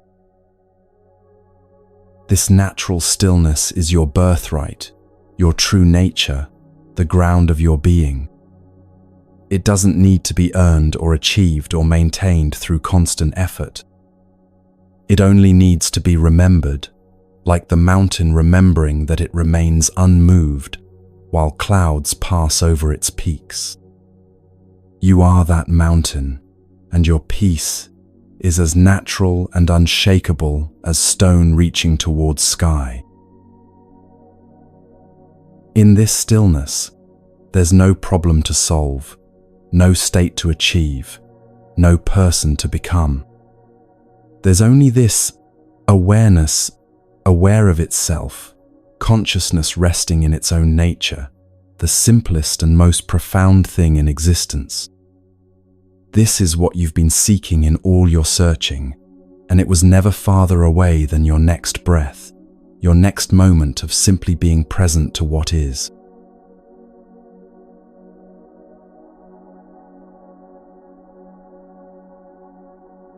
Now that you've discovered the natural stillness that remains constant beneath all changing experiences, you might wonder what to do when powerful emotions arise that seem to disturb that peace.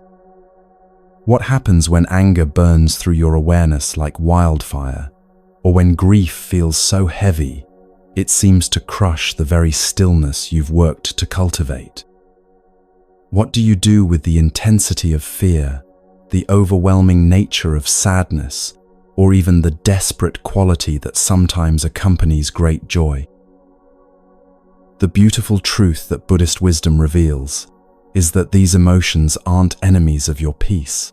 They're energy that can be transformed and channeled, like fire that can either burn down a house or warm a home, depending on how skillfully it's tended. In a monastery nestled deep in the mountains, there was a monk whose job was to tend the sacred fire that burned continuously in the main temple. This fire provided warmth during the harsh winters, light during the dark hours, and heat for cooking the community's simple meals. But fire, as the monk learned, required constant attention and skill to remain beneficial rather than destructive. One day, a young novice asked him, "Brother, how do you keep the fire from burning too hot and consuming everything, yet prevent it from growing so weak that it provides no warmth?" The monk smiled and gestured toward the carefully arranged logs. "I don't try to eliminate the fire's nature," he said. "Fire wants to burn. That's what makes it fire. But I can choose what fuel to give it, when to provide more air, and when to let it settle into glowing coals. The fire's energy remains the same, but how I work with that energy determines whether it serves life or destroys it." This is exactly how Buddhist practice approaches emotions. Emotions are not problems to be solved or states to be eliminated. They're energy moving through your system, and like fire, this energy can be incredibly beneficial when it's understood and skillfully directed. The goal isn't to become emotionless, it's to become emotionally wise. Most people relate to their emotions in one of two unhelpful ways. Either they suppress them, trying to push down feelings that seem inappropriate or uncomfortable, or they become completely identified with them, letting emotions drive their actions without any conscious direction. But there's a third way, the way of the fire tender, acknowledging the energy while choosing how to work with it. Take anger, for example. In many spiritual traditions, anger is seen as something to be eliminated, a sign of spiritual failure or lack of compassion. But in Buddhist understanding, anger often carries important information. It might be pointing to a boundary that's been crossed, an injustice that needs addressing, or a value that's being threatened. The fire of anger isn't wrong, but how you tend that fire makes all the difference. There was once a meditation teacher who noticed that one of her students seemed to be suppressing all of his emotional responses. He sat in meditation with perfect posture, spoke in measured tones, and never showed any signs of disturbance. But there was something lifeless about his presence, as if he had traded his humanity for an artificial calm. One day, during a community work period, another student accidentally knocked over this man's carefully organized tools. Instead of the expected anger, the man simply smiled and said, "No problem at all," but his hands were shaking and his jaw was visibly clenched. The teacher approached him gently. "What happened to your anger?" she asked. "I got rid of it," he replied proudly. "I don't get angry anymore." The teacher looked at him with compassion. "You haven't gotten rid of your anger," she said kindly. "You've just stopped the fire from reaching the surface. But look at your hands, feel your jaw. The fire is still burning. It's just burning underground, where it can't warm anyone, but it can still burn you from the inside." This story points to something crucial about emotional health in spiritual practice. Suppressing emotions doesn't make them disappear. It just drives them deeper into your system, where they can create tension, illness, and psychological rigidity. True emotional wisdom involves feeling your emotions fully while choosing your responses consciously. When anger arises, instead of immediately reacting or immediately suppressing, you can practice what Buddhist teachers call the sacred pause. You feel the heat of the emotion, you acknowledge its presence, you let it move through your body without either feeding it with mental stories or pushing it away with spiritual concepts. In that pause, you can ask yourself, what is this anger trying to tell me? What action, if any, would be most helpful here? How can I use this energy in service of clarity rather than confusion? Often, when anger is met with this kind of conscious attention, it transforms naturally. The heat remains, but it becomes fuel for clear communication, appropriate boundary setting, or compassionate action toward injustice. The fire doesn't get extinguished. It gets channeled into something that serves life rather than destroying it. The same principle applies to all emotions. Grief, when it's allowed to move through you without resistance, doesn't just process loss. It opens your heart to deeper compassion for all beings who experience pain. Fear, when it's felt fully without being dramatized, often contains valuable information about real dangers that need attention or false beliefs that need questioning. Even joy, when it's not clung to desperately, becomes a natural expression of gratitude that enhances your connection to life. In another temple, there was a monk who had been practicing meditation for many years, but found himself becoming increasingly numb to his emotional life. He came to his teacher concerned that his practice was making him less human, less capable of feeling deeply about anything. The teacher listened carefully and then took him to the temple garden, where a small stream flowed between carefully placed stones. "Tell me," the teacher said, "is this stream more beautiful when it flows smoothly over these flat stones, or when it encounters the larger rocks and creates rapids and small waterfalls?" The monk considered the question. "Both have their beauty," he said, "but the rapids seem more alive, more dynamic." The teacher nodded. "Your emotions are like those rapids. They show that your heart is encountering the obstacles and opportunities of life, that you're engaged rather than detached. The goal isn't to eliminate the rapids, it's to let them flow skillfully without damaging the banks." This teaching beautifully illustrates the difference between healthy detachment and emotional numbness. Healthy detachment allows you to feel emotions fully without being controlled by them. Emotional numbness tries to avoid feeling anything difficult, which usually also deadens your capacity for joy, love, and authentic connection. The practice of transforming emotional fire requires developing what psychologists call emotional regulation and what Buddhist teachers call skillful means. This involves several key elements. First, developing the capacity to stay present with intense emotions without either being overwhelmed by them or pushing them away.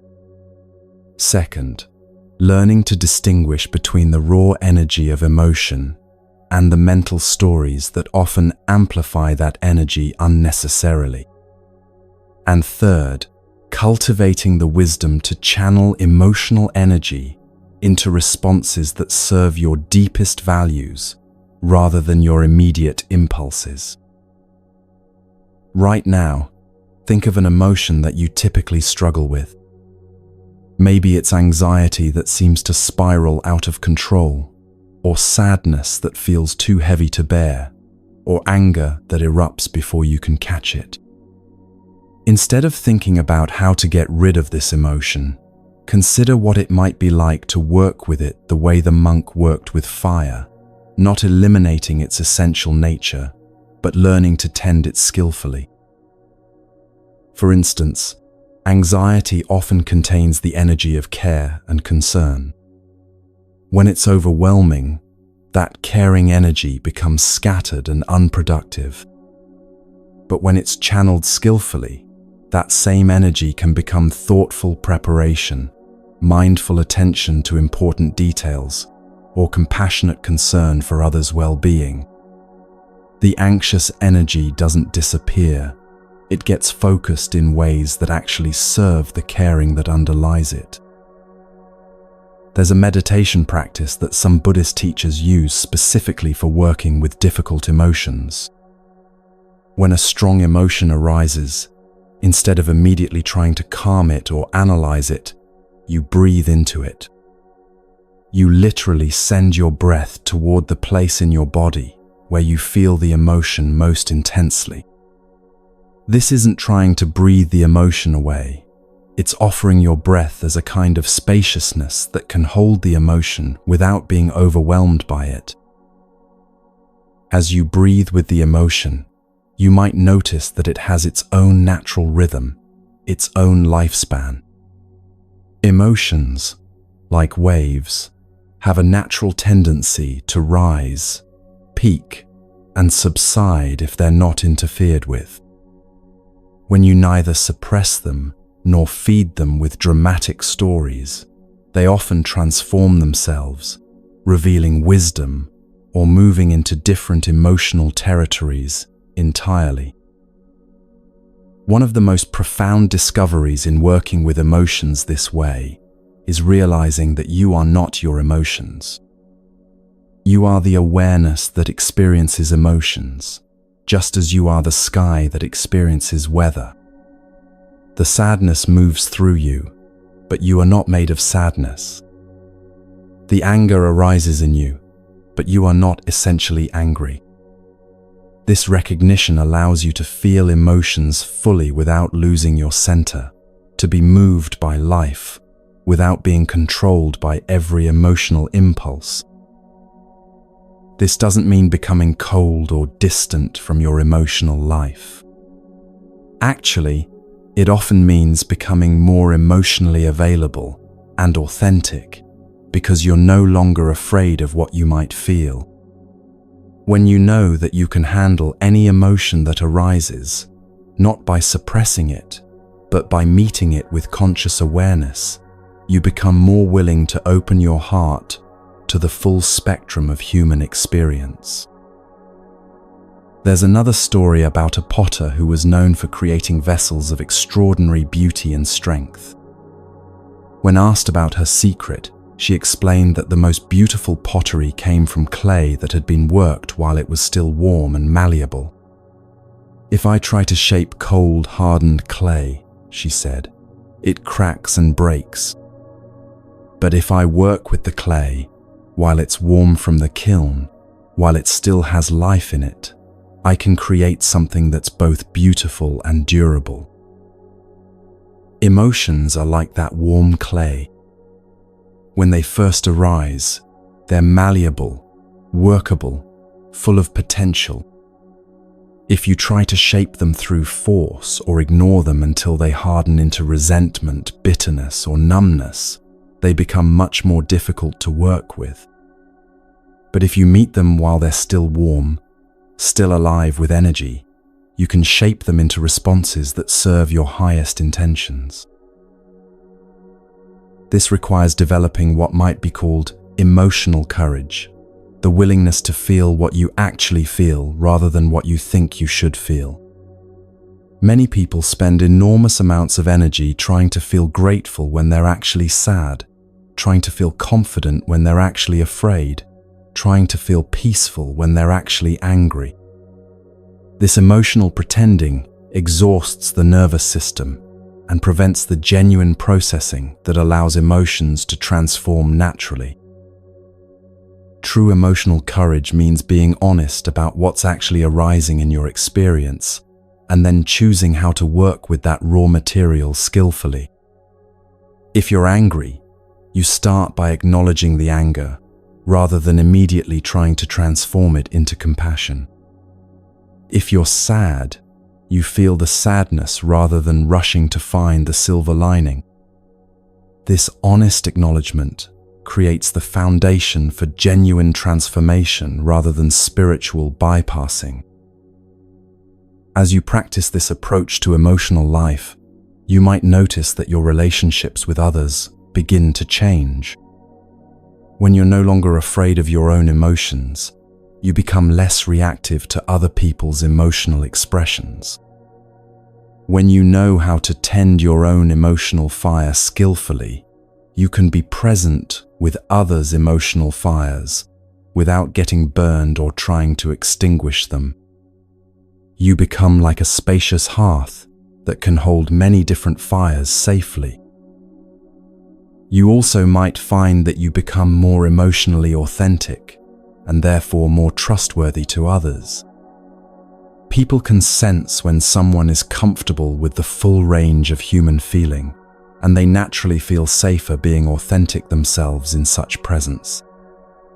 Your willingness to feel deeply becomes an invitation for others to do the same. Tonight, as you prepare for rest, you can practice this gentle approach to whatever emotions might be present. If there's anxiety about tomorrow, instead of trying to think it away, you can breathe with it, acknowledge its concern, and thank it for caring about your well-being. If there's sadness about something that happened today, you can let it move through you like water through a riverbed, knowing that sadness is how the heart processes loss and disappointment. If there's anger about an injustice or frustration about a situation, you can feel the heat of that fire while choosing not to feed it with obsessive thinking. If there's joy about something beautiful you experienced, you can let it glow warmly in your chest without grasping it or demanding that it last forever. Each emotion that arises is like a visitor to your inner temple. You don't have to invite it to stay forever, but you also don't need to throw it out immediately. You can greet it, listen to what it has to tell you, offer it the warmth of your conscious attention, and then let it move on naturally when its message has been delivered. This is the art of transforming emotional fire, not extinguishing the flame, but learning to tend it with such skill that it becomes a source of warmth, light, and energy rather than destruction. Your emotions become allies in your awakening rather than obstacles to your peace. And your heart becomes both more open and more wise, capable of feeling deeply while responding skillfully to whatever life brings. The fire burns on, but now it burns in service of love, wisdom, and authentic presence. This is the gift that emotions offer when they're met with conscious awareness rather than automatic reaction. They become the very energy that illuminates your path forward.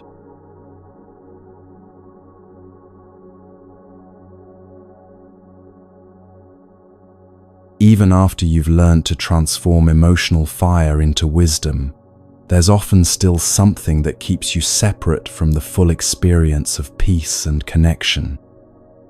It's the walls you've built around your heart over the years. Invisible barriers constructed from old hurts, disappointments, and betrayals that were meant to protect you, but now keep out not just pain, but also joy, love, and the very intimacy your soul craves. These walls weren't built in a day, and they usually had very good reasons for existing. Maybe someone you trusted broke your heart when you were young. Maybe you opened yourself completely to a relationship that ended in betrayal. Maybe you shared your deepest dreams with someone who laughed at them, or offered your authentic self to people who rejected what they saw.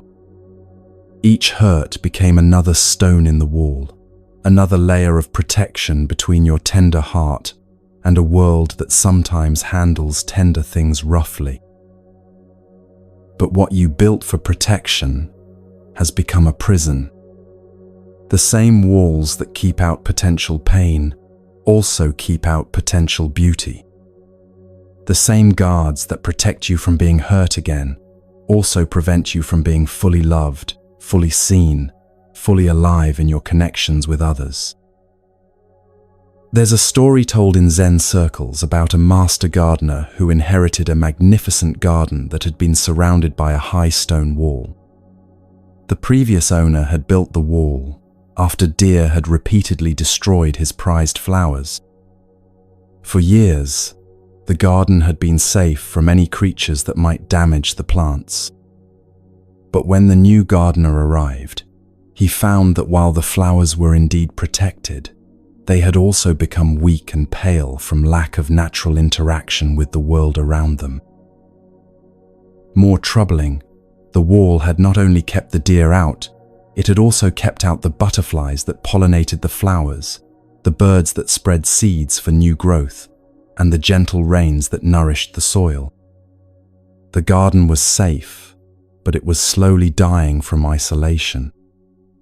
The gardener realized he faced a choice: keep the walls and watch his garden wither in safety, or gradually lower them and trust that the garden's natural vitality would help it handle whatever challenges arose. This is the choice your heart faces every day. You can continue to live behind the protective walls you've built, staying safe from potential hurt, but also cut off from the nourishment that comes from genuine connection. Or you can begin the gradual, courageous work of opening those walls, not recklessly, not naively, but with the wisdom that comes from understanding that a heart that never risks being hurt is a heart that never fully lives. Buddhist teaching speaks beautifully about this balance between wisdom and openness. The Buddha himself spoke of having a heart like the sky, vast enough to hold all experiences, both pleasant and painful, without being damaged by any of them. This doesn't mean being vulnerable to everyone about everything. It means developing the inner spaciousness to remain open-hearted even when you encounter people or situations that aren't safe for your full transparency. The key insight here is understanding the difference between being protected and being defended. Protection comes from wisdom, discernment, and healthy boundaries. Defense comes from fear, reactivity, and the attempt to control others' responses to you. A protected heart can choose when and how to open based on what's appropriate in each situation.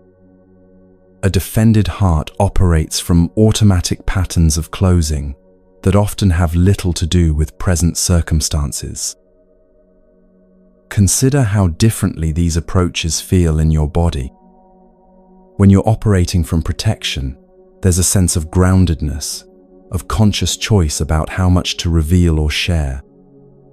When you're operating from defense, there's usually tension, a sense of bracing against potential attack, a readiness to fight or flee that keeps your nervous system in a state of chronic alert.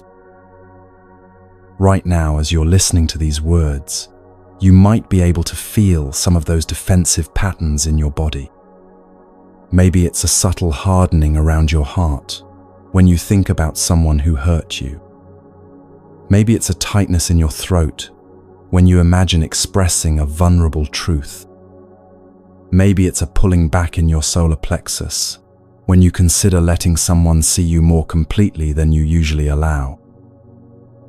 These physical contractions are your body's way of showing you where the walls have been built. And here's what's beautiful about this awareness.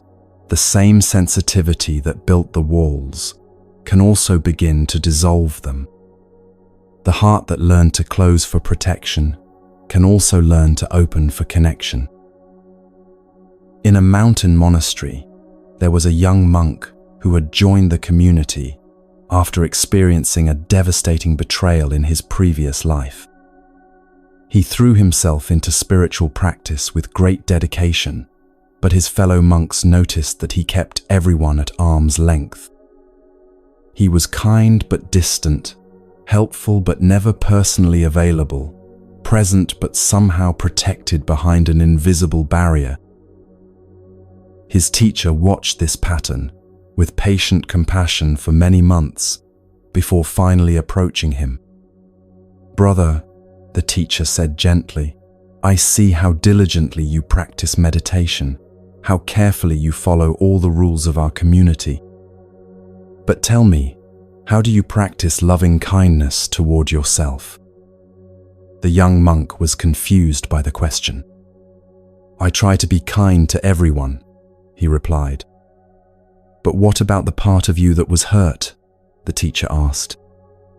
"Do you treat that wounded part with kindness, or do you keep it locked away because you're ashamed of its pain?" This question reveals something crucial about opening a protected heart. Often, the first step isn't learning to trust others more. It's learning to have compassion for the parts of yourself that got hurt and needed protection. Many people are angry at themselves for being wounded, frustrated with their own sensitivity, ashamed of their need for safety. But healing begins with understanding that your protection mechanisms weren't failures. They were intelligent responses to real difficulties. The young monk in our story had never honored the wisdom of his own hurt. He had judged his past self for being too trusting and his present self for being too closed. But both responses were actually appropriate to their circumstances. The trusting heart had been beautiful in its openness. The protected heart had been wise in its caution. Healing didn't require choosing between them. It required integrating both into a heart that could be both open and wise. This integration is what Buddhist teachers call skillful vulnerability. It's the capacity to remain open-hearted while also being discerning about when, where, and with whom you share your deeper truths. It recognizes that not everyone has earned the right to your full transparency, but that doesn't mean you need to live behind walls all the time. Think about a flower that opens to the morning sun but closes during the heat of midday and the chill of night. The flower isn't being inconsistent or defensive. It's responding appropriately to different conditions. Your heart can learn the same kind of natural responsiveness, opening when it's safe and beneficial to do so, maintaining boundaries when protection is needed. But how do you know when it's safe to open? How do you distinguish between appropriate caution and unnecessary fear? This is where your body's wisdom becomes invaluable. Your nervous system is constantly reading the safety of your environment through subtle cues that your conscious mind might miss. When you're with someone who feels truly safe, your body naturally relaxes. Your breathing deepens, your muscles soften, your heart opens without effort. When you're with someone who triggers your protection mechanisms, the opposite happens. Your breathing becomes shallow, your muscles tense, your heart contracts. Learning to trust these somatic signals is part of developing skillful vulnerability. Your body often knows before your mind does whether someone is trustworthy with your tender places. There's another aspect to opening a protected heart that many people overlook: the recognition that keeping your heart closed hurts not just you, but also the people who genuinely care about you. When you withhold your authentic self from people who have earned your trust, you deprive them of the gift of really knowing you. You rob them of the opportunity to love you completely, and you rob yourself of the experience of being fully received. A wise teacher once said, "Your heart is not a possession to be hoarded. It's a gift to be shared with those who can appreciate its value." This doesn't mean giving your heart away carelessly. It means recognizing that a heart kept perpetually closed is like a song that's never sung, beautiful in potential, but never able to fulfill its purpose. The gradual opening of a protected heart often happens in stages. like the layers of an onion being gently peeled away. You might start by sharing small vulnerabilities with people who have shown themselves to be trustworthy. You might begin expressing your authentic feelings about minor things before working up to major emotional truths. You might practice saying no when you need to, which paradoxically makes it safer to say yes when you want to. Each small act of authentic expression teaches your nervous system that openness doesn't automatically lead to catastrophe. Each positive response to your vulnerability helps reprogram the old belief that showing your true self is dangerous. Over time, your default setting begins to shift from defended to discerning, from closed to consciously open. This process requires tremendous patience with yourself. Hearts that have been closed for years don't open overnight, and there will likely be setbacks, times when someone handles your openness carelessly and you feel the old urge to slam the walls back up. These moments are not failures, they're information. They teach you more about what you need to feel safe, what kinds of responses nourish your trust, and how to communicate your boundaries clearly. There's a beautiful practice in loving-kindness meditation where you place your hand on your heart and offer yourself the same compassion you would give to a dear friend who was struggling. For people with protected hearts, this practice can be revolutionary. It begins to heal the internal environment that made closing necessary in the first place. When you become a safe person for yourself, you become more available for genuine connection with others. As you practice this internal kindness, you might notice that your need for external validation begins to diminish. When you're no longer trying to get from others what you're unwilling to give yourself, your relationships become less desperate and more genuine. You can afford to be selective about who gets access to your deeper self because you're no longer starving for acceptance. You also might discover that opening your heart doesn't make you more vulnerable to being hurt. It actually makes you more resilient. A heart that's been softened by self-compassion can handle disappointment better than a heart that's been hardened by self-protection. When you know how to comfort yourself, you can take the risks that lead to meaningful connection without fearing that rejection will destroy you. Tonight, as you prepare for rest, you can practice this gentle opening. Place your hand on your heart and feel the steady rhythm of your heartbeat. This heart has carried you through every difficulty you've ever faced. It has loved as well as it knew how, protected you when protection was needed, and remained open to whatever healing was possible. Breathe into your heart space and imagine the walls becoming more permeable, not disappearing entirely, but becoming like a garden gate that can open and close as wisdom dictates. Feel gratitude for all the ways your heart has served you, including the ways it learned to protect itself. And set an intention to honor both your need for safety and your longing for connection as you move forward. Your heart wants to love and be loved. It wants to give and receive in the natural rhythm of healthy relationship. The walls were never meant to be permanent. They were meant to give you time to heal, to learn, to develop the wisdom that makes true intimacy possible.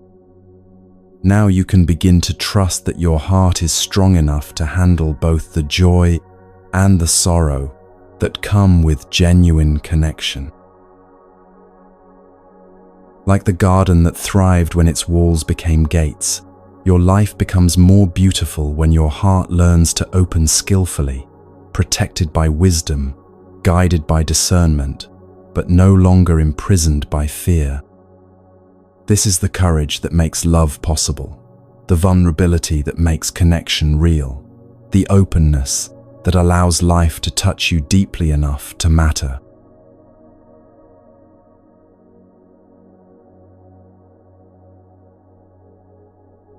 Once your heart has learned to open skillfully, once you can feel emotions without being controlled by them, a deeper question emerges from the quiet spaces of your awareness. How do you move through a world that never stops changing? Rivers don't ask permission before altering their course. Seasons arrive and depart on their own schedule. People grow, relationships evolve, circumstances shift like sand dunes in an endless wind. Most of us spend enormous energy trying to make life hold still. We want our good days to last forever and our difficult phases to hurry past. Security, we believe, comes from stopping change or at least controlling its direction. Yet the very thing we resist, this constant flow of transformation, is what keeps life alive, what makes growth possible, what ensures that no difficulty lasts forever. A master woodworker once shared the secret of creating furniture that lasted for generations. "I don't fight against the wood's natural grain," he explained to his apprentice. "Wood expands and contracts with humidity, warps slightly with temperature changes, develops character marks over time." The apprentice looked puzzled. "But doesn't that make the furniture less perfect?"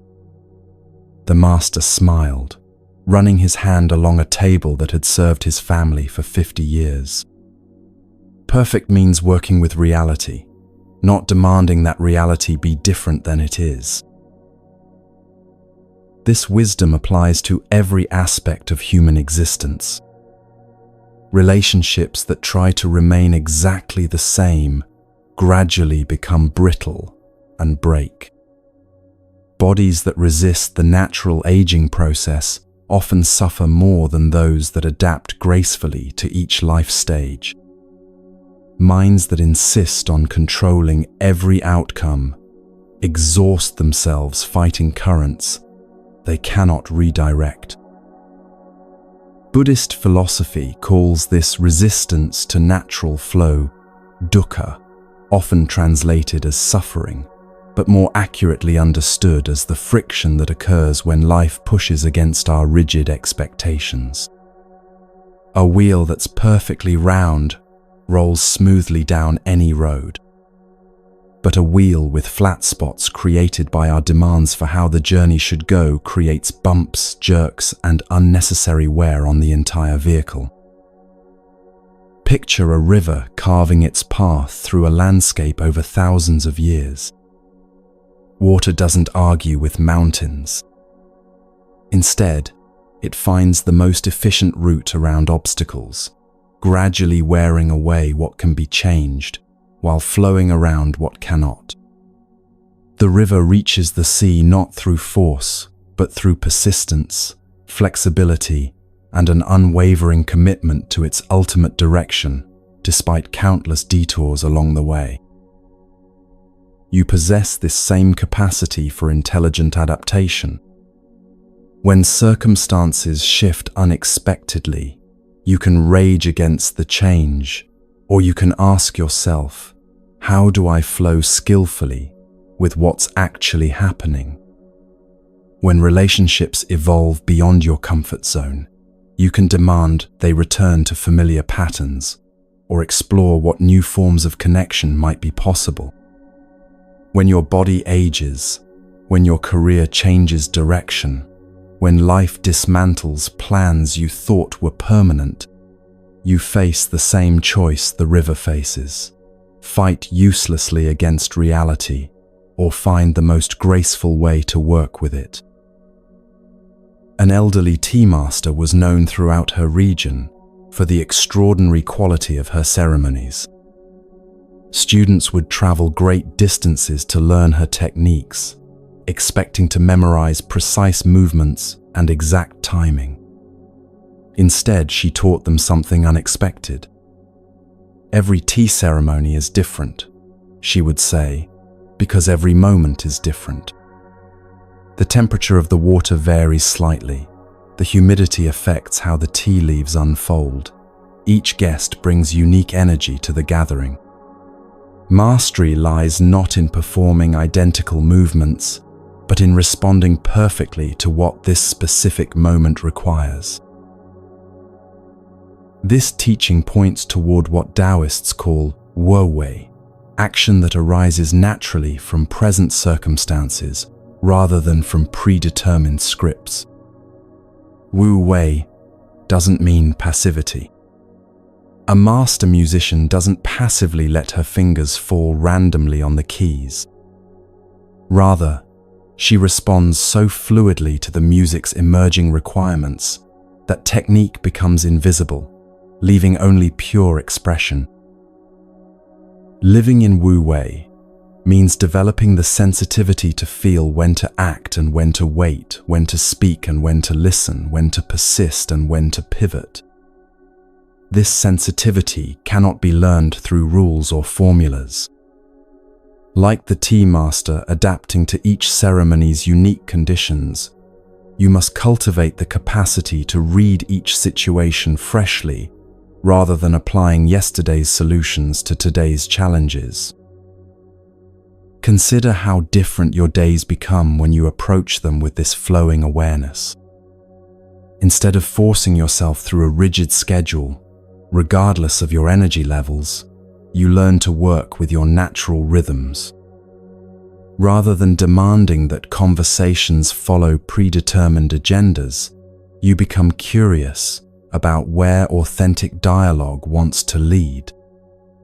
You stop trying to manufacture specific outcomes and start collaborating with whatever possibilities are actually emerging.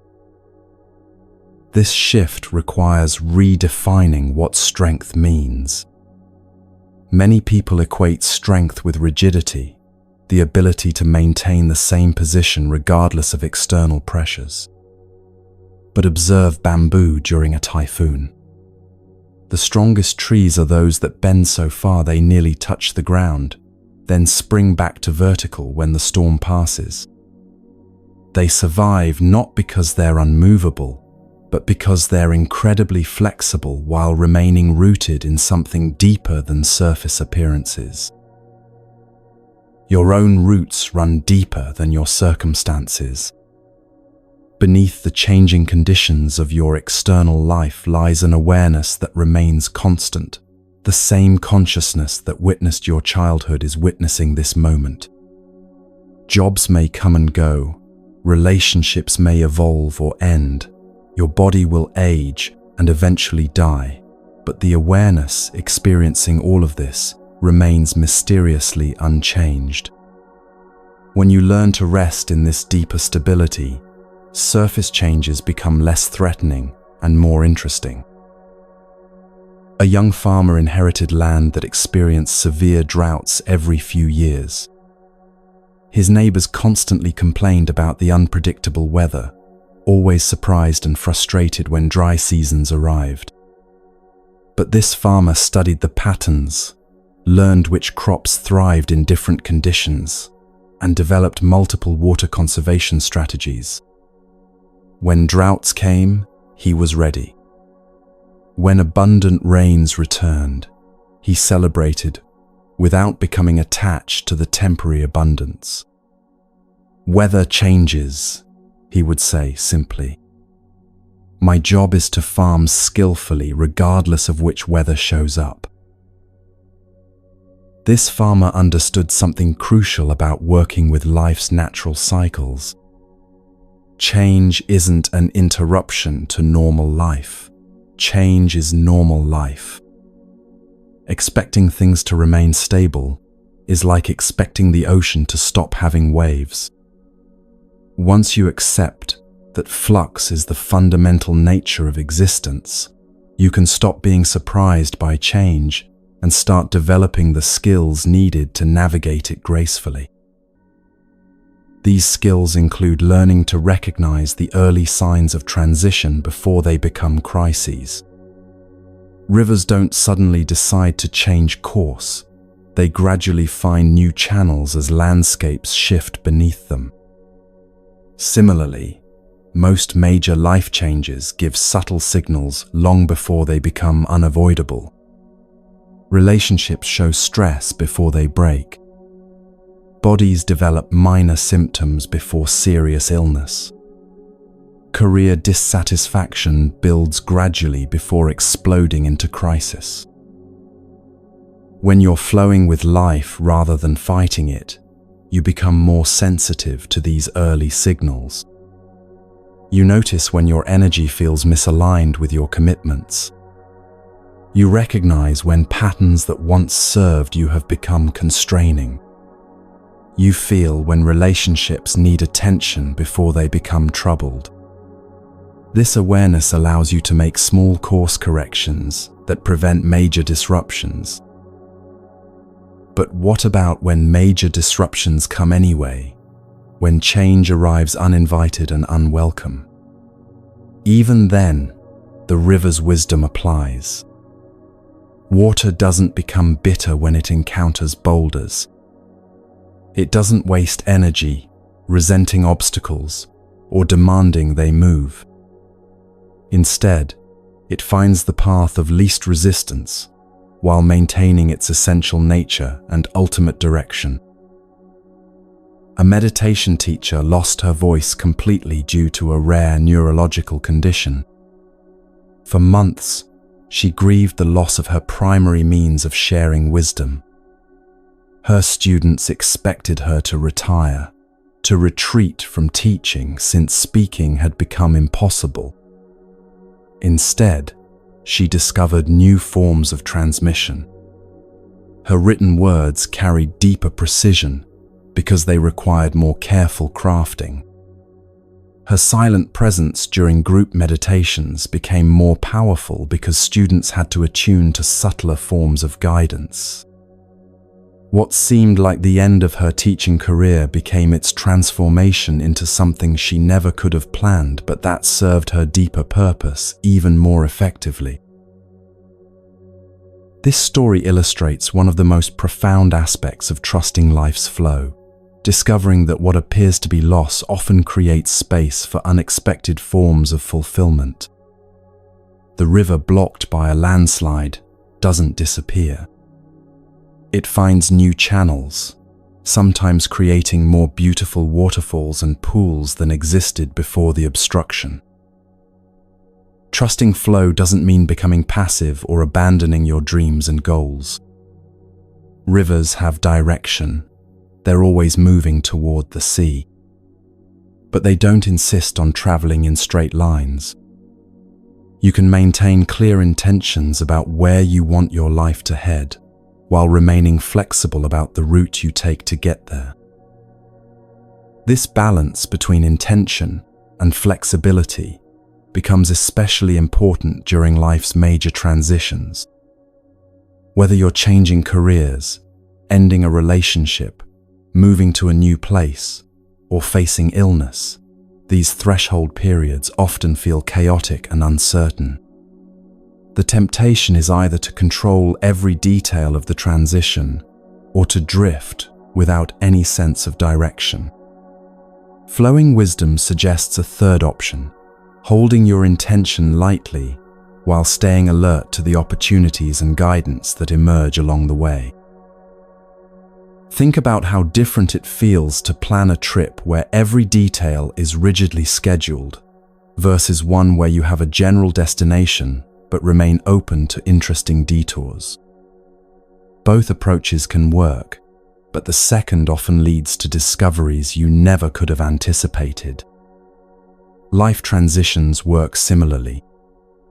When you trust the flow while maintaining awareness of your deeper values and desires, unexpected possibilities often emerge that prove more fulfilling than anything you could have engineered through pure willpower. Right now, as you listen to these words, you might notice areas of your life where you've been swimming upstream, expending enormous energy trying to force outcomes or resist changes that want to happen naturally. Perhaps there's a relationship that's trying to evolve, but you're holding it in an outdated form. Maybe your body is asking for different rhythms, but you're demanding it maintain the pace of a younger version of yourself. Possibly your career is calling for transformation, but you're clinging to familiar security, even though it no longer nourishes your spirit. Flowing with these natural movements doesn't require dramatic action. Often it begins with simply stopping the resistance. Like the farmer who learned to work with weather patterns rather than fighting them, you can start by acknowledging what's actually happening instead of insisting that reality be different. This acknowledgement creates space for wisdom to emerge about how to respond skillfully to changing circumstances. As you practice this trust in life's natural flow, you might discover something surprising. The energy you were using to resist change becomes available for creating positive transformation. The mental resources spent arguing with reality can be redirected toward adapting gracefully to new conditions. You become like a skilled sailor who stops fighting the wind and starts using it to reach destinations that pure willpower could never achieve. Tonight, as you prepare for rest, you can practice releasing into this natural flow. Let your breathing find its own rhythm without trying to control it. Allow your body to settle into whatever position feels most comfortable without forcing a specific posture. Notice how relaxation happens naturally when you stop trying to make it happen. This same principle applies to sleep itself. You cannot force sleep to come, but you can create conditions that allow it to arrive naturally. Similarly, you cannot force your life to unfold according to a predetermined script, but you can cultivate the wisdom, flexibility, and trust that allow you to flow gracefully with whatever patterns want to emerge. Like water finding its way to the sea, your life has an intelligence that knows how to move toward fulfillment, even when the path isn't visible from where you currently stand. Sometimes this movement looks like progress, sometimes like setbacks, sometimes like periods of stillness that prepare you for the next phase of growth. All of it serves the larger journey toward becoming who you're meant to be. Trust the flow, trust the process. Trust that the same force that moves rivers toward oceans and guides seasons through their cycles is also moving through your life, with wisdom you don't always need to understand to benefit from. You are part of a vast, intelligent unfolding that includes you while being infinitely larger than your individual concerns. Rest in this belonging, this trust, this knowing that you don't have to control the current to arrive safely at your destination.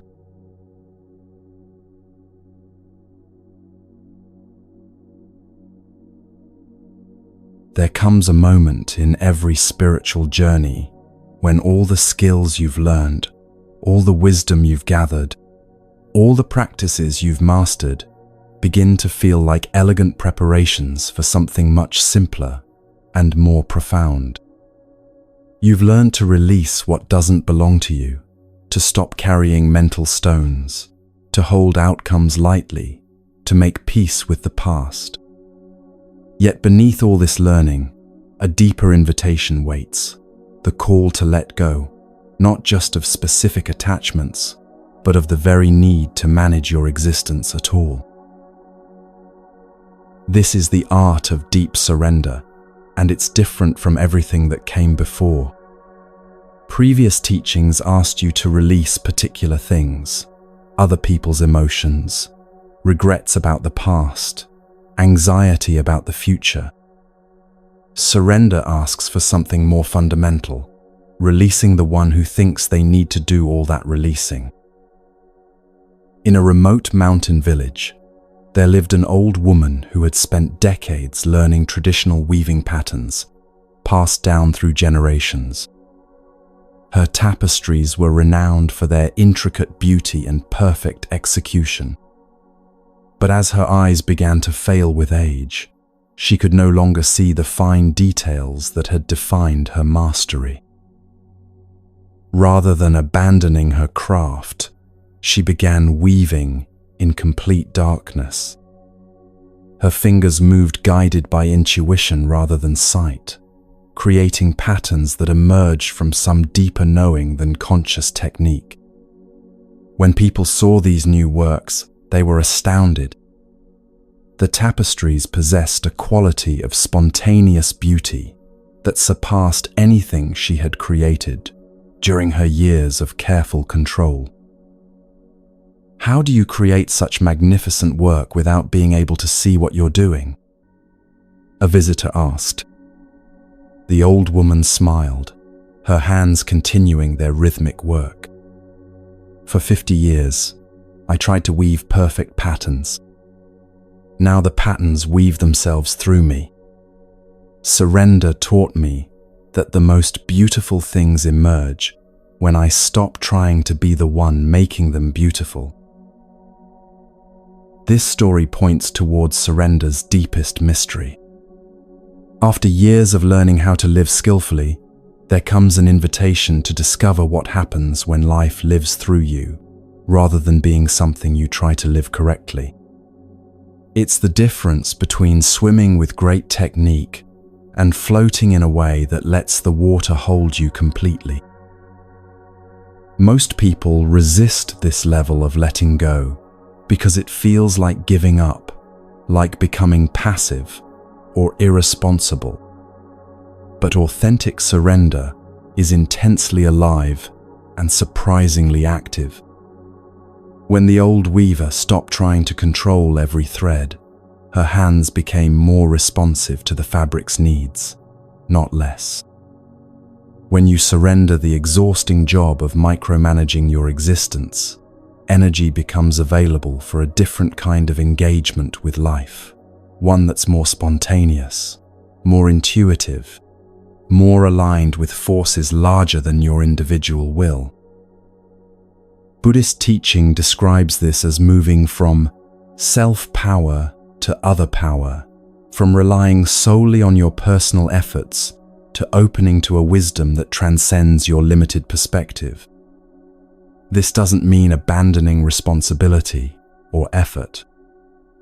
Instead, your actions begin arising from a deeper source, like a spring bubbling up from underground rather than water you have to pump manually. Picture the difference between a musician playing notes from sheet music and one improvising from years of internalized understanding. Both require skill, but improvisation has a flowing quality that comes from trusting something beyond conscious control. The musician knows the scales, understands harmony, feels rhythm in their bones, but the actual notes that emerge in each moment arise spontaneously from this deep foundation rather than predetermined thought. Living from surrender has this same improvisational quality. Your values remain clear, your compassion stays active, your wisdom continues growing. But the specific ways these qualities express themselves become less calculated and more spontaneous. You find yourself saying exactly what needs to be said without rehearsing it first. Actions arise that serve situations perfectly, despite not being planned.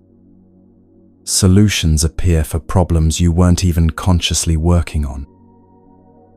A renowned chef described his evolution this way. Early in my career, I followed recipes obsessively, measuring every ingredient precisely, timing each step exactly. But cooking became an art only when I learned to taste constantly, to feel what each dish needed in real time, to let the ingredients guide the process rather than imposing predetermined outcomes.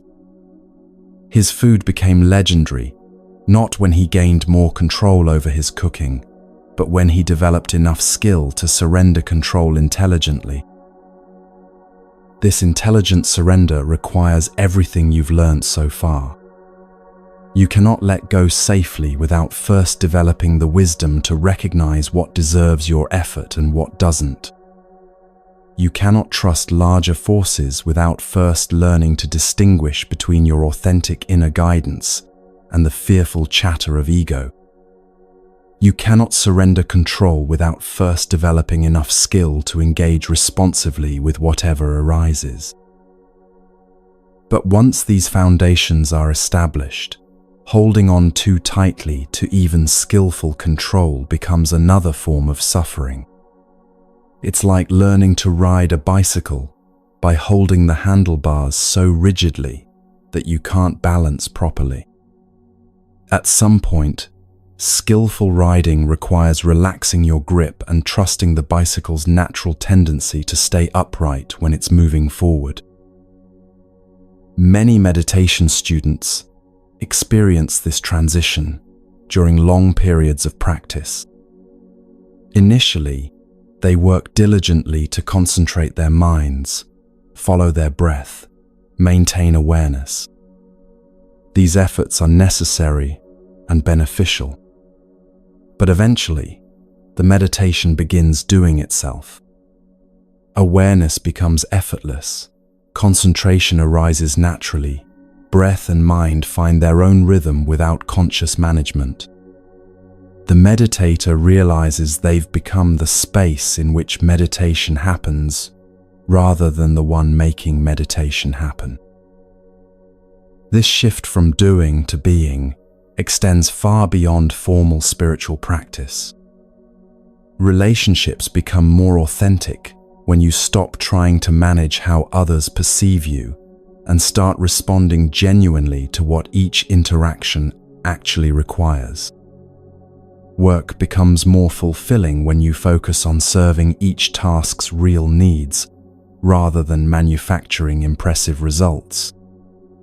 Even daily activities like cooking, cleaning, or walking can become forms of moving meditation when approached with this quality of surrendered attention. But surrender isn't always peaceful or comfortable. Sometimes it means releasing cherished self-images that no longer serve you. A successful executive might need to surrender the identity of being someone who has all the answers. A caregiver might need to release the role of being indispensable to others' well-being. A spiritual seeker might need to let go of being someone who's progressing toward enlightenment. These identity deaths can feel genuinely frightening because they challenge your most basic assumptions about who you are and what gives your life meaning. Yet what emerges on the other side is often a more spacious, more authentic way of being that couldn't have developed while you were clinging to previous self-definitions. A master gardener worked for decades, creating elaborate formal gardens with perfectly manicured landscapes. But when arthritis made precise cultivation impossible, she was forced to let parts of her garden grow wild. Initially, this felt like failure, like abandoning her life's work. However, as native plants returned and wildlife flourished in the unmaintained areas, she discovered a different kind of beauty emerging, one that was more alive, more dynamic, more connected to natural cycles than anything her careful control had produced. I thought surrender meant giving up on beauty, she reflected years later. Instead, it taught me that beauty has its own intelligence that often surpasses human planning. The wild sections of her garden became gathering places for birds, butterflies, and beneficial insects that had never appeared in the formal areas. Seeds carried by wind and animals created surprising combinations of plants that she never would have chosen, but that somehow complemented each other perfectly. This gardener's experience illustrates surrender's fundamental paradox. Letting go of control often produces outcomes more beautiful and beneficial than anything you could have engineered through willpower alone. This happens because surrender opens you to possibilities your limited perspective couldn't imagine and connects you with forces of creativity, healing, and growth that operate beyond the scope of individual planning. In Zen tradition, there's a saying, "Great doubt leads to great awakening." This doubt isn't skepticism about spiritual truth, but rather a profound questioning of your assumptions about how life works and who you think you are. When you doubt whether you actually need to control everything, space opens for discovering what takes care of itself when you're not interfering. When you question whether your identity is as solid as you've assumed, you might glimpse the vast awareness that exists beyond all temporary self-definitions. This great doubt naturally leads to what could be called great trust, not blind faith in external authorities, but confidence in life's fundamental intelligence. Watch how wounds heal without conscious direction, how plants grow toward light without being taught, how ecosystems balance themselves through countless interconnected relationships. The same intelligence that coordinates these processes is also moving through your life, though it often operates in ways too subtle or complex for ordinary thinking to recognize. Surrender involves learning to cooperate with this deeper intelligence rather than trying to override it with personal preferences. This doesn't mean becoming passive or abandoning discernment. Just as the chef still chooses ingredients carefully, even while letting the cooking process guide itself, you continue making conscious choices while holding them lightly enough that better possibilities can emerge if they arise. Right now, as you listen to these words, you might be able to feel places where you're still gripping, still trying to manage outcomes that could unfold more gracefully if you relaxed your control. Maybe it's a relationship you're trying to force into a particular shape. Perhaps it's anxiety about a future situation that hasn't even happened yet. Possibly, it's the very effort to understand these teachings perfectly or apply them correctly. What would it feel like to release even these subtle forms of holding on? Can you allow this conversation between these words and your awareness to unfold naturally without needing to grasp every concept or achieve any particular state? Can you let your breathing find its own rhythm, your body settle into its own preferred position, your mind respond to what it actually hears, rather than what you think you should be understanding? This is how surrender begins, with small experiments in letting life live itself through you, rather than constantly trying to live life according to your plans. Each time you choose trust over control, each moment you allow natural processes to unfold without interference, you're practicing the art that the old weaver mastered when she learned to let patterns create themselves through her hands. Tonight, as you prepare for sleep, you have the perfect opportunity to practice this deepest form of letting go. Sleep cannot be forced or controlled. It arrives when you stop trying to make it happen. Your body knows how to rest. Your nervous system understands how to transition from waking consciousness to dreams. Your entire being has been practicing this daily surrender to unconsciousness for your entire life. Let tonight's sleep become a teacher in the art of surrender. Notice how relaxation deepens when you stop managing it, how peace emerges when you quit trying to create it.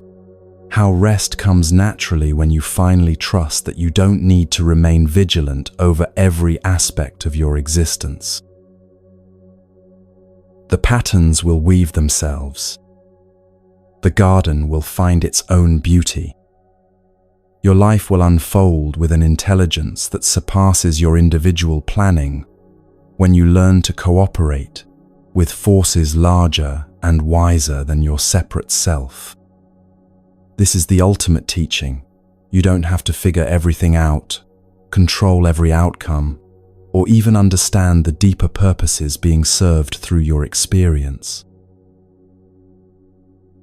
You only need to show up fully for each moment and trust that the same creative force that moves stars through their cycles and seasons through their changes is also guiding your journey with perfect wisdom, especially when you can't see where the path is leading.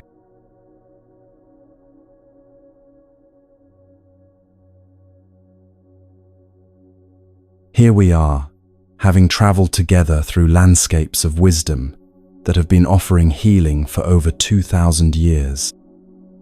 You've learned to distinguish between what's yours to carry and what belongs to others. Mental stones that once weighed down your awareness have been gently set aside. The grip of needing outcomes to match your preferences has softened into something more spacious and trusting. Echoes from the past have transformed from burdens into teachers. Your natural stillness has been rediscovered beneath all the noise.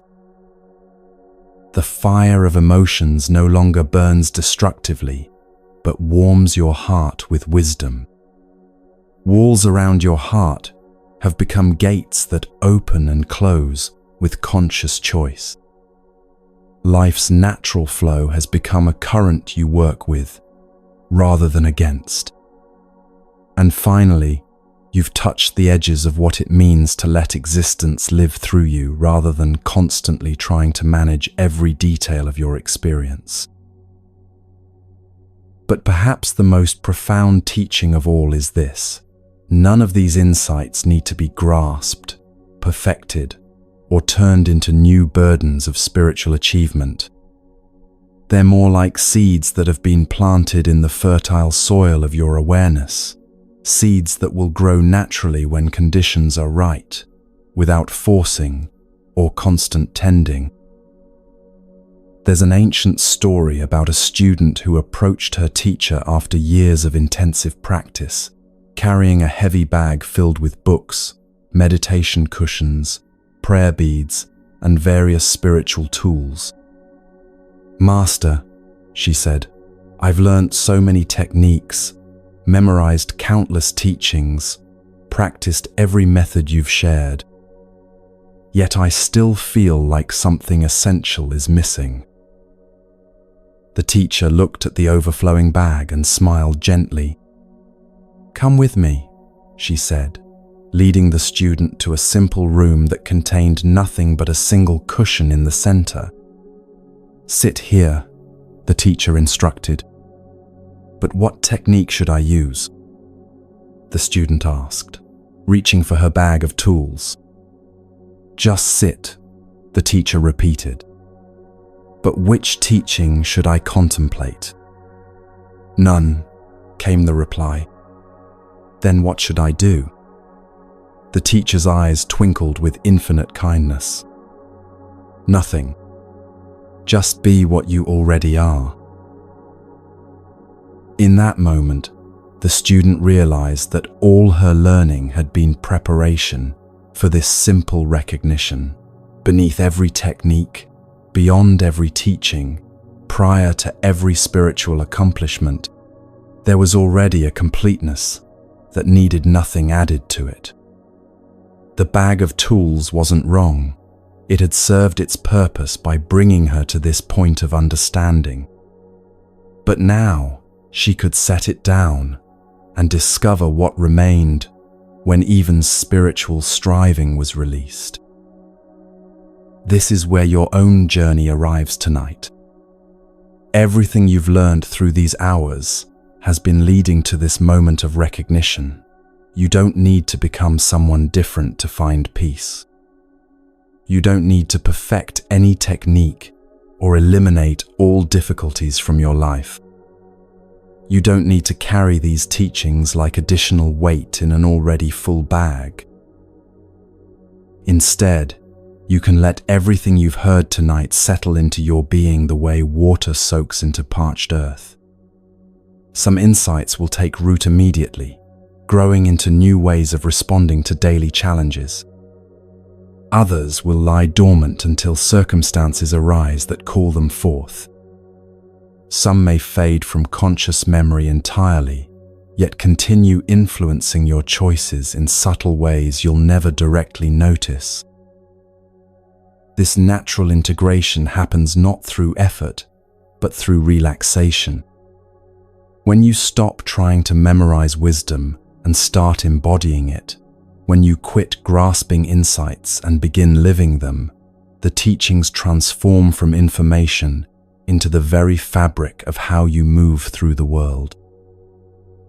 Think of how a tree absorbs sunlight. It doesn't strain to capture every photon or worry about converting light efficiently into energy. The absorption happens naturally through processes so fundamental that conscious intervention would only interfere. Your psyche has this same capacity for absorbing exactly what it needs from tonight's teachings, while allowing everything else to flow through without resistance. Right now, you might notice that your breathing has naturally slowed and deepened over the course of our time together.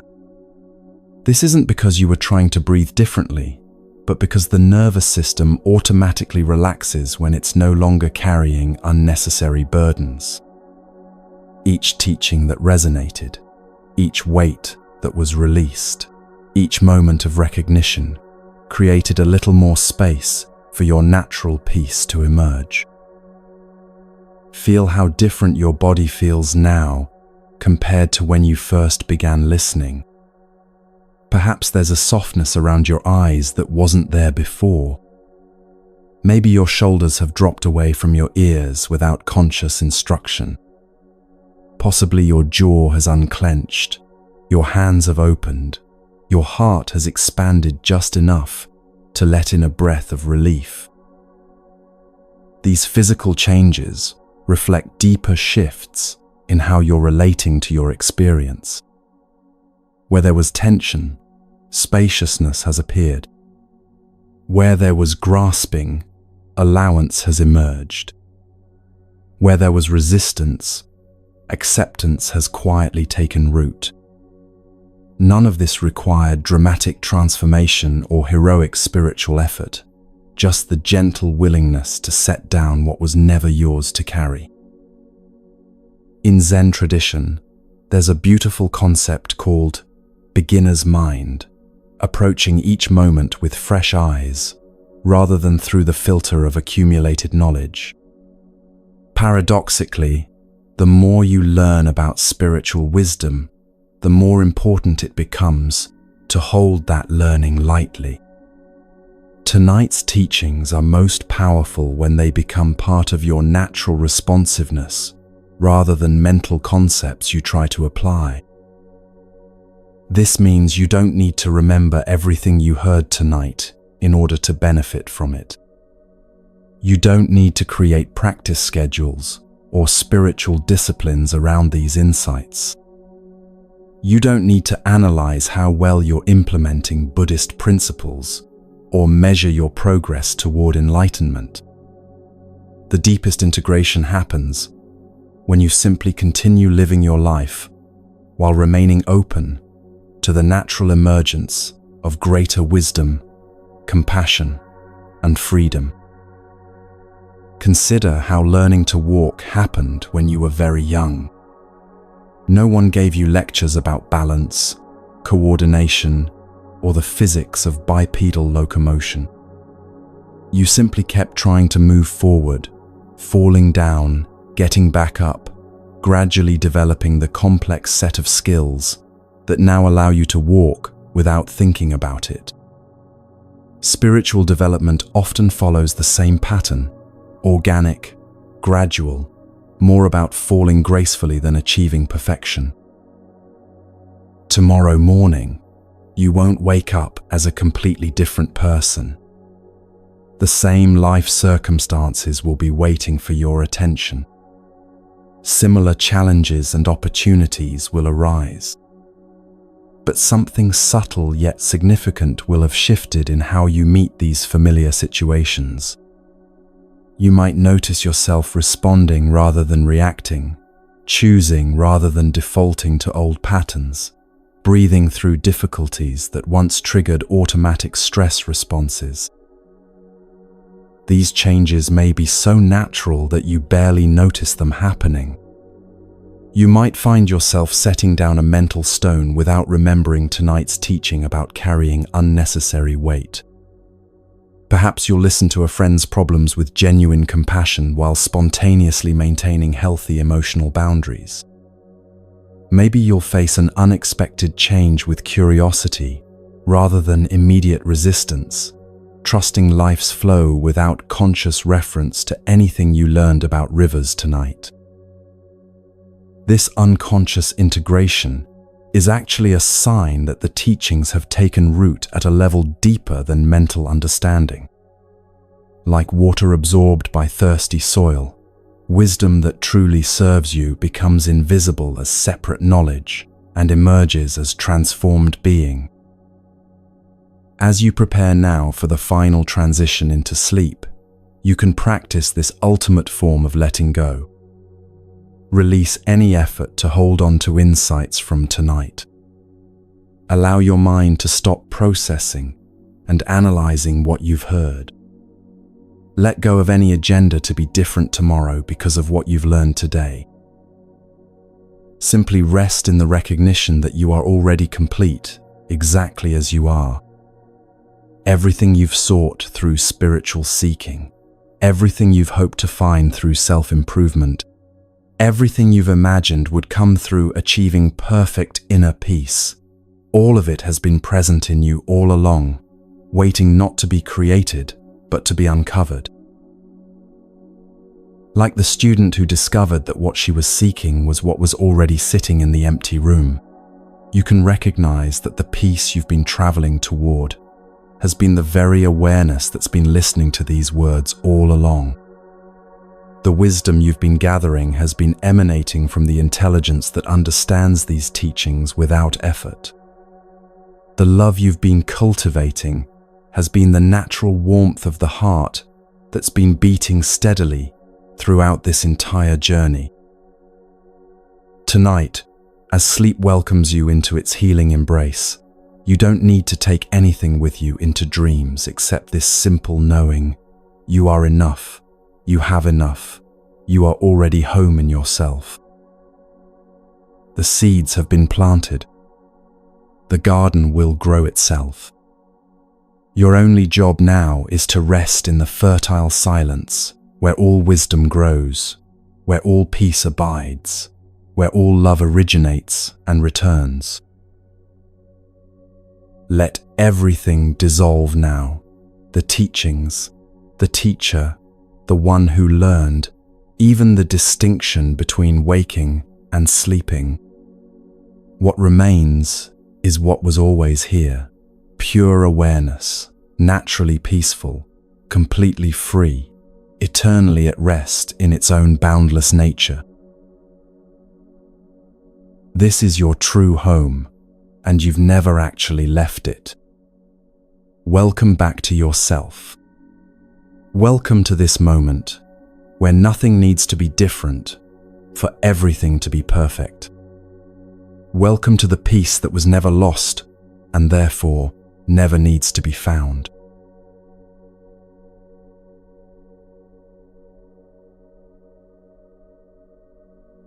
Now we enter the most gentle transition of all, where everything you've discovered tonight becomes a bridge into the healing realm of deep rest.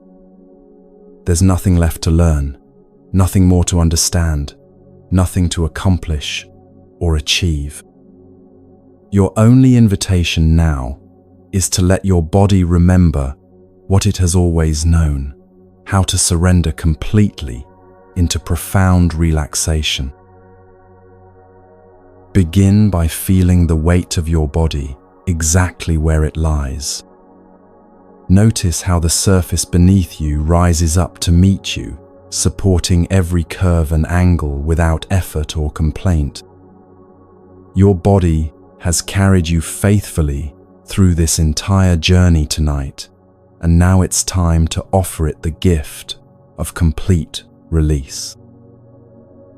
Let your attention drift gently to the crown of your head. Feel any remaining tension in your scalp simply melting away, like warm honey flowing down over your temples. Your forehead can soften now, releasing any furrows of concentration or concern. The space between your eyebrows widens and smooths, creating room for peace to settle there like a gentle touch. Allow your eyes to rest completely behind closed lids. They've seen so much today, processed countless images and impressions. Now they can simply float in comfortable darkness, no longer needing to focus on anything at all.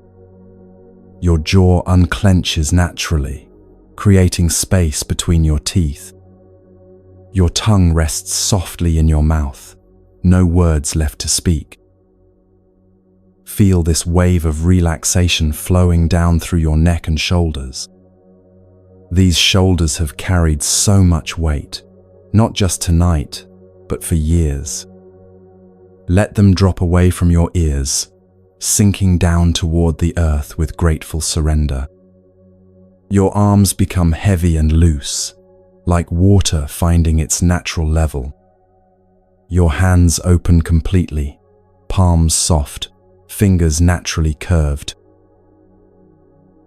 With each breath, this gentle melting continues down into your chest. Your heart, which has been learning to open throughout our time together, can now rest in its natural rhythm. No need to protect or guard anymore. Your ribs expand and contract with the easy rhythm of breathing that requires no thought, no management, no control. The soft area of your belly rises and falls like gentle waves against a peaceful shore. Any tension held here from old emotions, ancient fears, or daily stress simply dissolves into this oceanic breathing. Your lower back releases into the support beneath you, finally trusting that you don't need to hold yourself up anymore. This river of relaxation flows down through your hips and pelvis, through your thighs and knees, pooling in your calves before finally draining out through your feet.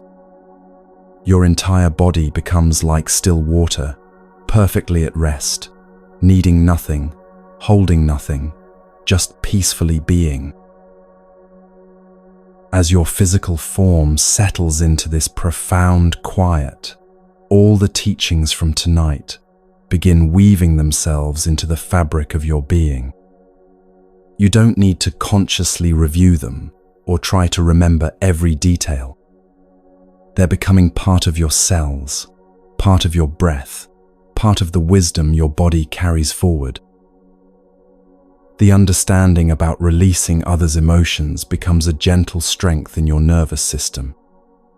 The knowledge of how to set down mental stones transforms into a natural lightness in your thoughts. The wisdom about flowing with change becomes fluid grace in your very bones.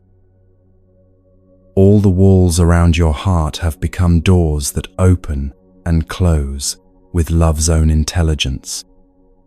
The fire of your emotions burns now with steady warmth rather than destructive heat. Your natural stillness spreads through every fiber of your being like moonlight flooding a quiet valley. You are held now by forces far greater than your individual will. The same intelligence that guides planets in their orbits and seasons in their cycles is cradling you in this moment. The same love that moves through every act of genuine compassion is surrounding you like an infinite embrace. This deep rest is not escape from life. It's a return to the source of all energy, where restoration happens without effort, where insights integrate naturally, where your soul touches the quiet depths that busy days cannot reach. In this moment, you rest not as someone who has problems to solve or progress to make, but as someone who is already complete, already whole, already home in the vast awareness that you truly are. Let go now of being anyone in particular. Release the effort of being a person with a history, with concerns, with tasks waiting for tomorrow. Dissolve into the pure being that exists before all stories, beyond all identities, prior to all the coming and going of experience. You are the sky in which all clouds appear and disappear. You are the ocean in which all waves rise and fall. You are the silence in which all sounds emerge and fade. Rest now in this knowing, whether you drift towards sleep or simply remain in this profound relaxation. The breath breathes itself. The heart beats itself. Rest comes by itself. Nothing to do. Nothing to become. Nothing to achieve. Just this. Just resting. Just home.